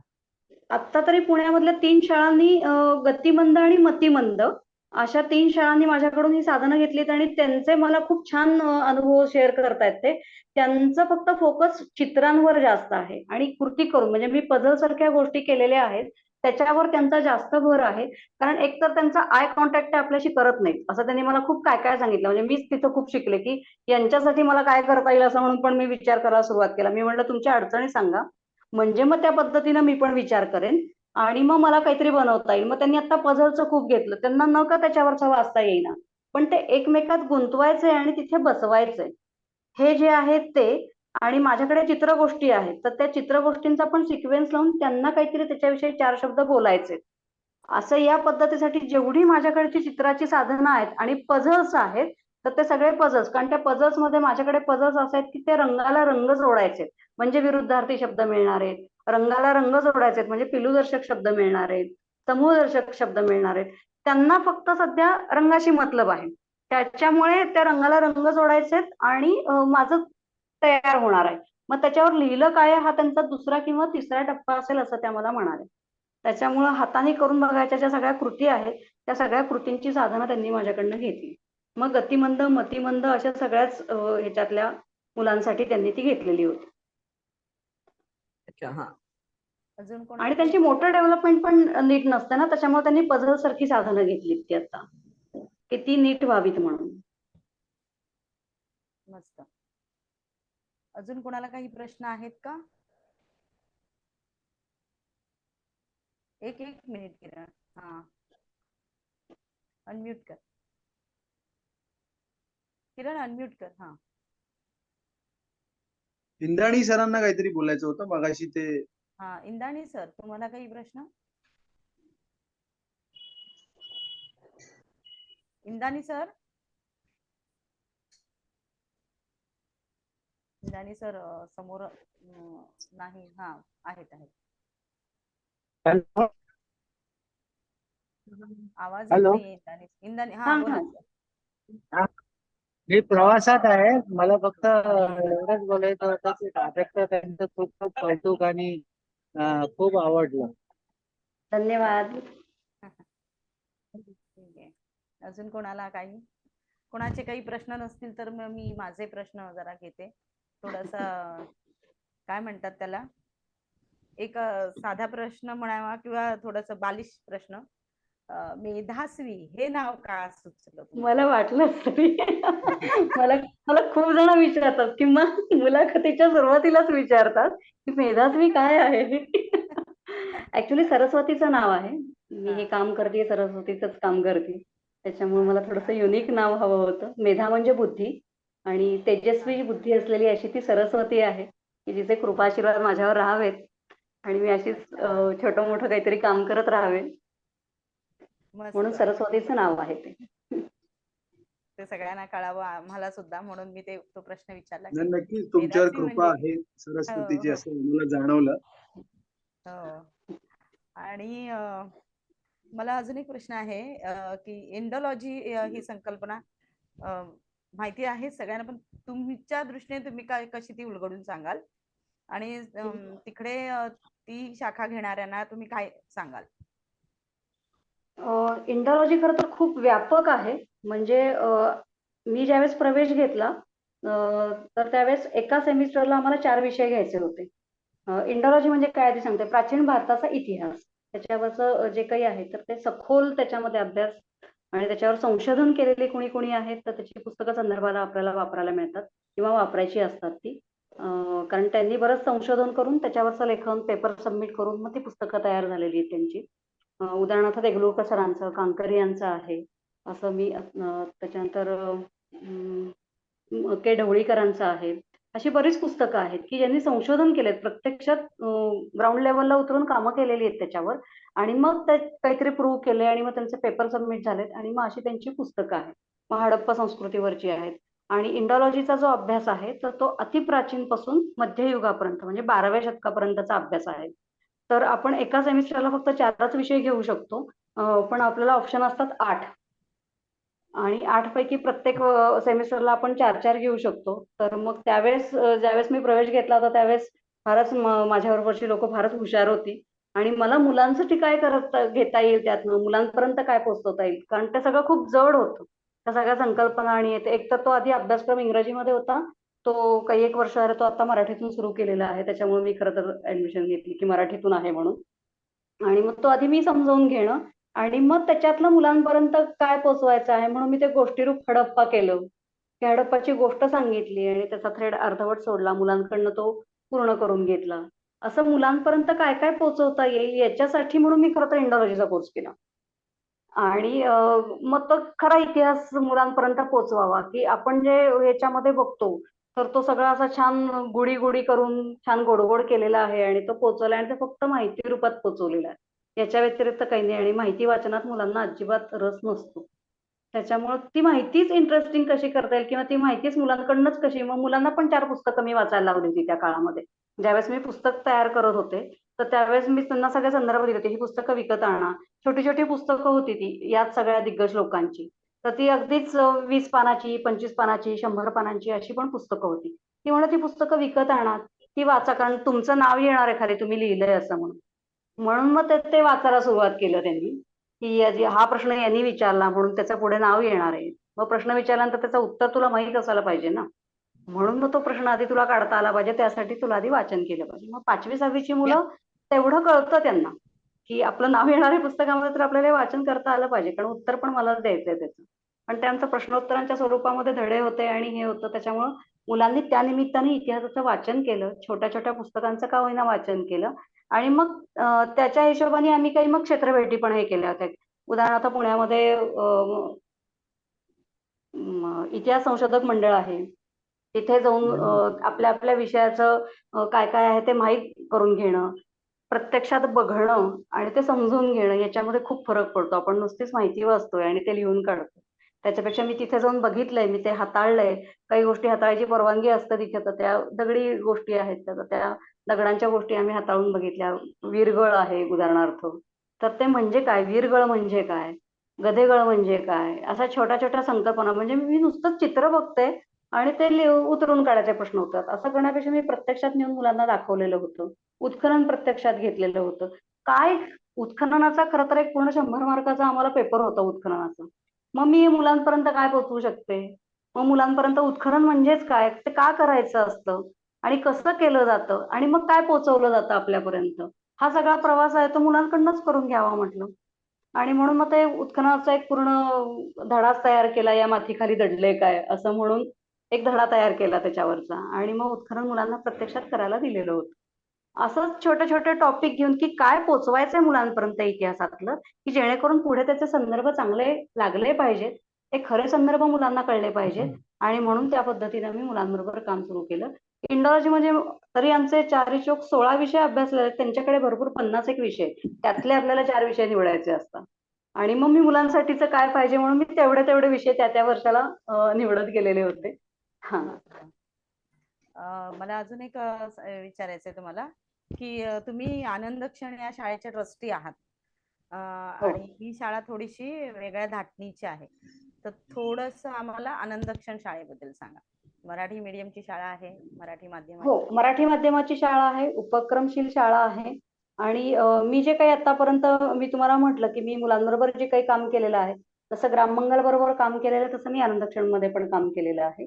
आणि याच पद्धतीनं काम केलंय, उपक्रमशील पद्धत. आणि सगळ्यात महत्त्वाचं हे असतं, की अशा शाळांमध्ये विद्यार्थ्यांची संख्या कमी असते.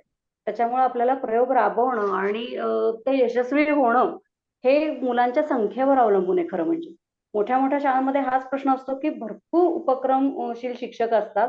पण त्यांच्यापुढे हा प्रश्न असतो, की 70-70 मुलांना घेऊन बाहेर कुठे जायचं? किंवा एखादा उपक्रम राबवायचा कसा? मग मी त्यांना आता मी ज्यावेळेस प्रशिक्षण देते, त्यावेळेस मग मी त्यांना मुलांचे गट करायला सांगते. आज या गटाचं काम घ्या, उद्या त्या गटाचं काम घ्या. मैदानामध्ये कामं घ्यायला सुरुवात करा, की जेणेकरून मुलांना थोडंसं वर्गाबाहेर पडून काम केल्याचा आनंद, कारण ते जरा जास्त आवडतं मुलांना. 4 भिंतीत राहून काम करण्यापेक्षा वर्गाच्या बाहेर नेलं त्यांना, प्रत्यक्षात काही गोष्टी दाखवल्या, त्यांच्याकडनं करून घेतल्या, तर मुलांच्या लक्षात पण जास्त चांगल्या राहतात, की ताईंनी हे आम्हाला असं सांगितलं होतं, मावशींनी आम्हाला हे असं सांगितलं होतं. हे जे काही आहे किंवा नाचणं, गाणं, बागडणं, उपक्रम करणं हे सगळं 4 भिंतींच्या पेक्षा वेगळ्या ह्याच्यामध्ये नेऊन काम केलं त्यांच्याबरोबर, किती पण साधी गोष्ट असू देत, ती त्यांच्या जास्त चांगल्या लक्षात राहते. मग मी ग्राममंगलमध्ये काम करत असू देत किंवा आनंद क्षणमध्ये काम करत असू देत. सगळीकडे मी याच पद्धतीनं मुलांबरोबर काम केलं, की मुलांना 4 भिंतीच्या बाहेर नेलेलं आहे आणि हे बाळकडू ग्राममंगलमधूनच मिळालेलं आहे मला. आनंद क्षणमध्ये मी त्याचा वापर केलाय असं आपण म्हणूयात, की तिथे मी वापरून बघितलं मी केलेलं साहित्य आणि हे ते, आणि ते खूप छान पद्धतीने यशस्वी होत होतं. म्हणजे मुलांना इतिहास विषय आवडणं असू देत, मराठीतल्या व्याकरण संकल्पना समजणं असू देत, या गोष्टी तिथे मला इम्प्लिमेंट मी केल्या आणि ते यशस्वी होतायत हे माझ्या लक्षात आल्यानंतर पुढे मी शैक्षणिक साधनांची अजून निर्मिती करत गेले. अच्छा, आतापर्यंत तुम्ही दृक माध्यम शैक्षणिक साधन तुम्ही बनवले. श्राव्याचा काही विचार केलाय का? श्राव्याचा अजून तरी मला कुठल्या ह्याच्या काही शंका आलेल्या नाहीयेत. त्याच्यामुळे त्याच्यामुळे बालवाडीसाठी मी स्पर्शाचं केलेलं होतं. स्पर्शपाट्या किंवा आम्ही एक जादूची पिशवी म्हणतो, तर ती जादूची पिशवी मी करून देते शैक्षणिक साहित्यामध्ये, की एल आकाराची पिशवी असते, त्याला जादूचीच पिशवी म्हणतात. जी स्पर्शासाठी असते, म्हणजे ते आता गतिमंद आणि मूकबधीर किंवा असे जे हे आहेत त्यांच्यासाठी साधना केलेली होती ही मी, की ती एल आकाराची पिशवी असते आणि त्याच्यामध्ये 2 एकसारख्या गोष्टी घालायच्या असतात. असे किमान एक 10 जोड तरी असतात. म्हणजे साधारणपणे खोड रबर 2 घालायचे, शार्पनर 2 घालायचे, असे एकसारखे हे असणार, की जे त्यांना स्पर्श करून एकसारख्या वस्तू. आता मी एक खोड रबर बाहेर काढलं, तर मला स्पर्श करून परत दुसरं खोड रबरच बाहेर काढायचं. त्याच आकाराचं ते तसंच असलेलं. तर ते 2 एकसारख्या ह्याच्या. तर ते बालवाडीसाठीची म्हणून साहित्य आहेत खरं तर हे जादूची पिशवी, पण ती त्यांना मोठ्या मुलांसाठी उपयोगी येत आहेत. कारण त्यांची प्रगती थोडी स्लो असते, थोडी मंद पद्धतीने जाते, त्याच्यामुळं ती त्यांना 2री 3री पर्यंत वगैरे त्यांना ते पुरेसं होतं. स्पर्श पाट्या आहेत, की खरबरीत पाट्या, परत 2 एकसारख्या खरबरीत स्पर्श करायचा आहे आणि 2 कुठल्या डोळे एक पट्टी असते डोळ्याला बांधायची, नेत्रबंध पट्टी म्हणतो त्याला आम्ही. ती पट्टी तयार करून बांधायची आणि स्पर्शाने सगळ्या गोष्टीचं वर्गीकरण करायचं. मग वासाच्या डब्या असतील, स्पर्शपाट्या असतील, ती जादूची पिशवीने एकसारख्या वस्तूंचं वर्गीकरण असेल, तर अशा सगळ्या गोष्टी या त्यांना 3री पर्यंत वगैरे चालतात. कारण त्यांचं ते सगळंच स्लो स्लो स्लो चाललेलं असतं. त्याच्यामुळे बालवाडीची जी साधनं आहेत ज्ञानेंद्रिय विकासाची, तर ती त्यांना 3री पर्यंत चालतात. तर मी त्यांना ती तयार करून दिलेली होती. अच्छा. प्राजक्ताताई, इकडे मुंबईमध्ये जे दत्ता म्हणून आहेत, त्यांनी त्यांनी फार पूर्वी शैक्षणिक साधनांची निर्मिती हो. केली होती आणि ती लाकडी हो आहेत. हो हो बरोबर आहे. लाकडी खेळणी आहेत जे दत्तांची, बरोबर आहे. है ना? हो. तेच मला त्यांच्यावरून आठवलं. मला वाटतं किरण, माझे प्रश्न झालेले आहेत आणि आज आपला हा शेवटचा दिवस होता नवरात्रीच्या 9 उत्सवाचा. तर आता मी माझा सगळे एक सूत्र प्रश्न पुढे आहे. किरणकडे. हा, बोल. मला आता एक प्रश्न, ह्या सगळ्यांच्या प्रश्नानंतर मला होता जो मी तेव्हा टाळला मुख्य प्रश्नांमध्ये, की आता इतिहास हा तुमचा विषय आहे आणि त्याची तुम्ही साधनं बनवतात. तर तुम्ही जे सांगितलं की मुलांना संदर्भ शोधायला लागणे वगैरे, जे आता हे 5वी 6वी साठी छोट्या लेवलला होतं. पण हो. आपण बघतो की मोठ्या प्रमाणामध्ये हल्ली एक नवीन, मागच्या एक 15-20 वर्षामध्ये पिवळा इतिहास ही कॉन्सेप्ट उदयास आली आहे, जी थोड्या मोठ्या लेवलच्या मुलांना, म्हणजे 7वी 8वी पासून पुढे, म्हणजे अगदी 12वी पर्यंत फार, आणि इतिहास जे MA ला BA ला घेतात त्या मुलांपर्यंतही त्याचं म्हणजे धोका पोचलेला आहे, की चुकीची साधनं वापरायची, चुकीचं त्याच्यातनं हे काढायचं. आणि हे इंडोलॉजी मध्ये तुम्ही कोर्स केल्यावर तुम्हाला तर माहिती असेल की हे आंतरराष्ट्रीय लेवल पासून आपल्या स्थानिक पातळीवर चालतं. तर ह्यासाठी काही साधनं निर्मितीचा तुमचा विचार आहे का? आणि ह्याच्यासाठी मुलांना म्हणजे संदर्भ शोधायला लावणं हे खूप मोठी हे असते, कारण कोणाला वाचायचं नसतं मुळात मूळ संदर्भ शोधून. तर त्यासाठी तुम्ही काही करता का आणि काही करायचा प्लॅन आहे का तुमचा? हो, करायचा प्लॅन तर आहेच आहे. नक्कीच करायचा प्लॅन आहे. कारण इतिहास फार रटाळ आणि तो खोटा-खोटा इतिहास, गुडी-गुडी इतिहास असा सगळा पोहोचवला जातोय सध्या मुलांपर्यंत. की म्हणजे माझ्या मुलाच्या ह्याच्यावरून माझ्या लक्षात आलं, की नुसतंच घोका आणि ओका असं न करता काय कृतिशील करता येईल, असं म्हणून त्याच्यातूनही सुरुवात केलेली होती. पण आता मराठीचंच काम जरा जास्त वाटलं मला, म्हणून मी इतिहास सध्या बाजूला ठेवला. पण भविष्यात नक्की त्याच्यावर मी काम करते, कारण मला काही संदर्भ मिळाले, की मी ते फक्त आता सध्या बाजूला ठेवते. हां, हे ह्याच्यासाठी वापरता येईल, हां, ह्याच्यासाठी वापरता येईल, असं म्हणून सध्या बाजूला ठेवते आहे ते. पण संदर्भ गोळा करणं चालू आहे, किंवा ते ओघाने येतं. व्याख्यानाला गेलो किंवा काही हे झालं तर पुस्तकांची नावं मिळतात आपल्याला, लेखक मिळतात, सगळंच मिळतं. त्याच्यामुळे ते फक्त टिप्पणी करून ठेवणं. आणि मग आता मुलांबरोबर काम करायचं असेल तर त्यातलं काय घेता येईल, हे एकाकडेनं विचार चालू असतो. पण सध्या मराठीवर फोकस आहे माझा आणि मराठीचं 8वी पर्यंतचं काम पूर्ण करायचं आहे. आता मी 4थीतच आहे. मला शिकून पुढे पुढे जायचं आहे. आता मी विभक्ती शिकते, तर मला असं झालं की हे तर काम 2रीतच घेतलेलं आहे. म्हणजे मुलांना हे काम 2रीत झालेलं आहे, फक्त त्याला एक वेगळं नाव दिलेलं आहे आणि त्याला आपण विभक्ती म्हणायचं आहे. मग त्याच्यावरचं काय साधन तयार करता येईल म्हणून आता ते साधन तयार करताना मी स्वतः पहिल्यांदा विभक्ती मला कळली आधी, आणि मग मी 4थीतच आहे. या हिशोबाने मी माझ्या ह्याच्याने सुरू केलं की मुलांबरोबर हे विभक्तीचं काम घेताना शिक्षकांनी काय पद्धतीने घेतलं पाहिजे, की जेणेकरून त्यांच्या लक्षात येईल की हे सोपं आहे, हे काही अवघड नाही. विभक्ती प्रत्यय लावणं, ओळखणं, ते लक्षात ठेवणं हे काही फार अवघड काम नाही, आपण 2रीपासून करत आलेलो. फुलावर, फुलांमध्ये हे जे काही सलाते वगैरे जे लावलेलं आहे ते फक्त आपल्याला क्रम लक्षात ठेवायचा, एवढंच काम करायचं. आणि ते सोपं आहे. तर ते साधनांमधून मी आत्ता मुलांपर्यंत पोहोचवायचा प्रयत्न करते. अशी साधनं आत्ता पुढची माझी एक 10-12 तयार झालेली आहेत, की जी येतील आता दिवाळीला मी हे करते. खूप छान. म्हणजे तुमच्या प्रत्येक वाक्यातून ती तळमळ तुमची दिसते आणि जे तुम्ही म्हणताय की माझ्या स्क्रीनवर एक प्रश्न आलाय तुमच्यासारखे, हा. म्हणजे चॅटवर आलाय, तुम्हाला पण वाचता येईल. हो कॉम्प्लिमेंट हो आली हो. तुमच्यासाठी. धन्यवाद अं, धन्यवाद.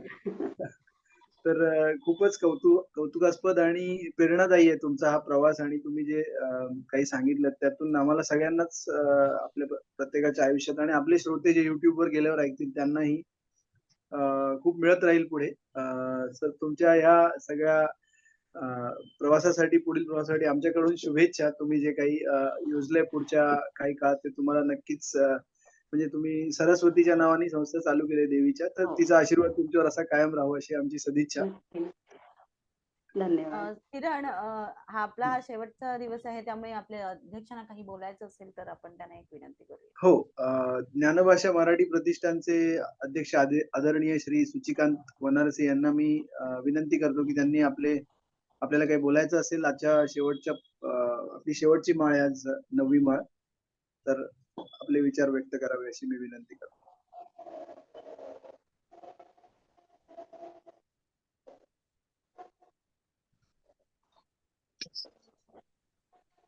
नमस्कार सर्वांना. तर गेले 9 दिवस खूप छान पद्धतीने हा उपक्रम आपल्याकडं घेतला गेला. त्याबद्दल सर्व मुलाखतकारांचे आणि ज्यांनी मुलाखत दिली अशा सर्व महिलांचे खरं तर आभार आणि कौतुक. आजची शेवटची मुलाखत खरोखर खूप सुंदर होती. म्हणजे फार पुस्तकी काय म्हणू शकतो, फार पुस्तकी कन्सेप्ट मला नाही वाटल्या याच्यामध्ये मला फार प्रॅक्टिकल गोष्टी वाटल्या आणि त्यामुळे त्या जास्त मनाला भिडल्या. हे तुमचे वेगवेगळे म्हणजे मुलांना शिकवण्याची पद्धत, त्यासाठी तुम्ही देत असलेली उदाहरणं आणि या सगळ्या गोष्टी खरोखर अगदी रिअल रोजच्या तुमच्या वापरातल्या असल्यामुळं त्याला एक रिअल टच होता. ते नुसतं थेअरी नव्हती, ते एक प्रॅक्टिकल होतं आणि ते प्रॅक्टिकल नेहमीच मनाला जास्त भिडतं, आपल्याला जास्त समजतं, क्लिक होतं. तर खूप धन्यवाद तुमचे. तुम्ही आमच्या संस्थेच्या या कार्यक्रमात आलात आणि कार्यक्रमाची शोभा पण वाढवलीत आणि आम्हाला सुद्धा 4 गोष्टी नवीन शिकायला मिळाल्या. तुमच्याबद्दल मी एक लेख वाचला होता. तुमच्या तिघींबद्दल एक मासिकात लेख आला होता खूप पूर्वी, तर तोच मी एक वाचला होता, परंतु त्या व्यतिरिक्त जास्त मला काही माहित नव्हतं. आज थोडं सगळं ऐकून मला खरं तर मृणालला धन्यवाद द्यायचे की ही ऍक्च्युली कल्पना मृणालची होती की आपण अशी मुलाखतींची एक सिरीज घेऊ आणि मी म्हटलं तर मृणालला की मे बी आपल्या हेतूशी जास्त पॅरल नाही जाणार, मे बी मराठी शाळा मराठी भाषा या उपक्रमाशी किंवा या कन्सेप्टशी या गोष्टी कशा पण मॅच करणार. पण हॅट्स ऑफ टू हर की मृणालने पण अतिशय उत्तम पद्धतीने सगळे मेंबर्स निवडले आणि आम्हाला सगळ्यांनाच या मुलाखतींचा खूप फायदा झाला. धन्यवाद मृणाल आणि पुन्हा एकदा धन्यवाद प्राजक्ताताई आणि धन्यवाद सर्वांचे. एवढं बोलून मी थांबतो. मला पण ज्ञानभाषा मराठी आणि त्यांचे सगळे पदाधिकारी, मुलाखत घेणारे किरण नामलेजी आणि मृणालताईचे खूप आभार मनापासून मानायचे की मला इथे संधी दिली. मी मला वाटतं पहिले 5-6 मी अटेंड केले. 2 दिवस प्रवासात होते त्याच्यामुळं मला ते अटेंड नाही करता आले. पण इतके सगळे दिग्गज स्त्रिया बघून मला असं वाटलं की मी काहीच काम करत नाही असं झालं आणि माझी मुलाखत ठेवली इथे असं पण झालं मला. मी आज मृणालताईला बोलून पण दाखवलं की मी फार काही काम करत नाही अगं. जे काही करते ते अगदी माझा खारीचा वाटा आहे मराठीसाठी, पण तरीही माझं काम बघून मला इथे बोलण्याची संधी दिली त्याच्याबद्दल सगळ्यांचे मनापासून आभार. आणि आणखीन एक मराठी शाळांविषयी आता सुजिकांत सर म्हणाले तसं एक मला सांगावं असं वाटतं की मूल ज्या भाषेमध्ये विचार करतं तीच त्याची शिकण्याची भाषा असावी, असं अगदी सगळ्या पालकांना कळकळीची विनंती आहे की तुम्ही जर घरी मराठी बोलत असाल तर मूल मराठीमधूनच विचार करतं, तर तुम्ही मराठी शाळांचा आग्रह धरा. की तुम्ही प्रवाहाबरोबर आपलं मुलाला कसं इंग्रजी नाही येते आणि मग इंग्रजी शाळेमध्ये घालूयात, असं करण्यापेक्षा इंग्रजी एक भाषा म्हणून शिकवायला देऊयात त्याला. पण मराठी ही पक्की असलीच पाहिजे, मातृभाषा, परिसर भाषा म्हणून. आणि मूल ज्या भाषेत विचार करतं तीच त्याची शिक्षणाची भाषा असली पाहिजे. धन्यवाद. मला इथे बोलायला संधी दिल्याबद्दल मनःपूर्वक धन्यवाद. आता म्हणजे तुम्ही आभार मानले ते तुमचं काय म्हणतात त्याला आम्हालाच खूप शिकायला मिळालं यातून. तर आम्ही पण तुमचे खूप खूप आभार मानतो आणि म्हणजे काय म्हणतात या सगळ्या 9 माळांमधनं स्त्री शक्तीने जे म्हणजे रूप दाखवलं सगळं म्हणजे त्यात आम्हाला खूप म्हणजे आणि याच्यात विशेष ह्या कार्यक्रमाचं होतं की सगळ्या पुरुष वर्गाने मुलाखती घेतल्या होत्या. हो, सगळ्या. तर बरोबर. त्यातून एक खूप चांगला एक संदेश गेला असेल. जे बघतील त्यांनाही ते कळेल आणि आम्हालाही खूप शिकायला मिळालं जेव्हा आम्ही कारण शिक्षण क्षेत्राशी आम्ही संस्थेद्वारेच काम करतो. बाकी आमच्या प्रत्येकाचं कार्यक्षेत्र वेगवेगळं आहे.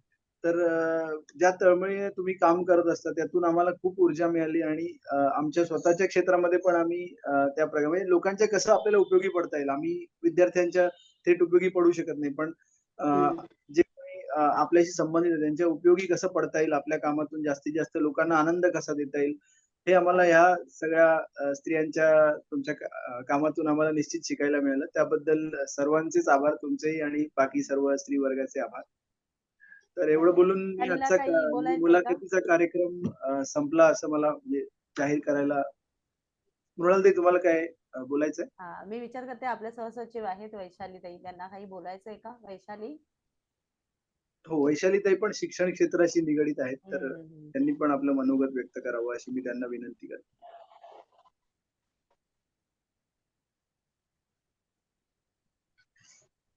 हा, नमस्कार सर्वांना. नमस्कार. सगळ्या मुलाखती मी पाहिल्या आणि सगळ्या मुलाखती खूप छान झाल्या. प्राजक्ताताईंचं कार्य खरोखर वाखाणण्याजोगं आहे. कारण शिक्षण क्षेत्रामध्ये राहून सुद्धा म्हणजे मी स्वतः शिक्षिका आहे. तर शिक्षण क्षेत्रामध्ये राहून सुद्धा इतका वेगळा विचार करून आणि विद्यार्थ्यांच्या आकलन शक्तीचा विचार करून त्यांना सोप्या पद्धतीने आणि अगदी प्ले वे मेथडने जाऊन शिकता येईल आणि शिक्षणामधली त्यांची रुची वाढावी याच्यासाठी जी शैक्षणिक साधनं तुम्ही मेधावी मार्फत करत आहात ते खरोखरच खूप छान आहे. शिकण्यासारखं आहे. खूप छान आणि प्रेरणादायी मुलाखत झाली. खूप छान किरण, तू सुद्धा खूप छान पद्धतीने सगळं हाताळलं. त्यामुळे दोघांचंही खूप कौतुक. धन्यवाद. धन्यवाद वैशालीताई. एकूणच सगळ्यांचे मृणालताईचा कार्यक्रम संपला संपूया आपण. हो. चालेल. सगळ्या सर्व उपस्थितांचे आभार. मी आता कार्यक्रम संपला असं जाहीर करतो. आपण मीटिंग धन्यवाद. सोडू शकतो. धन्यवाद.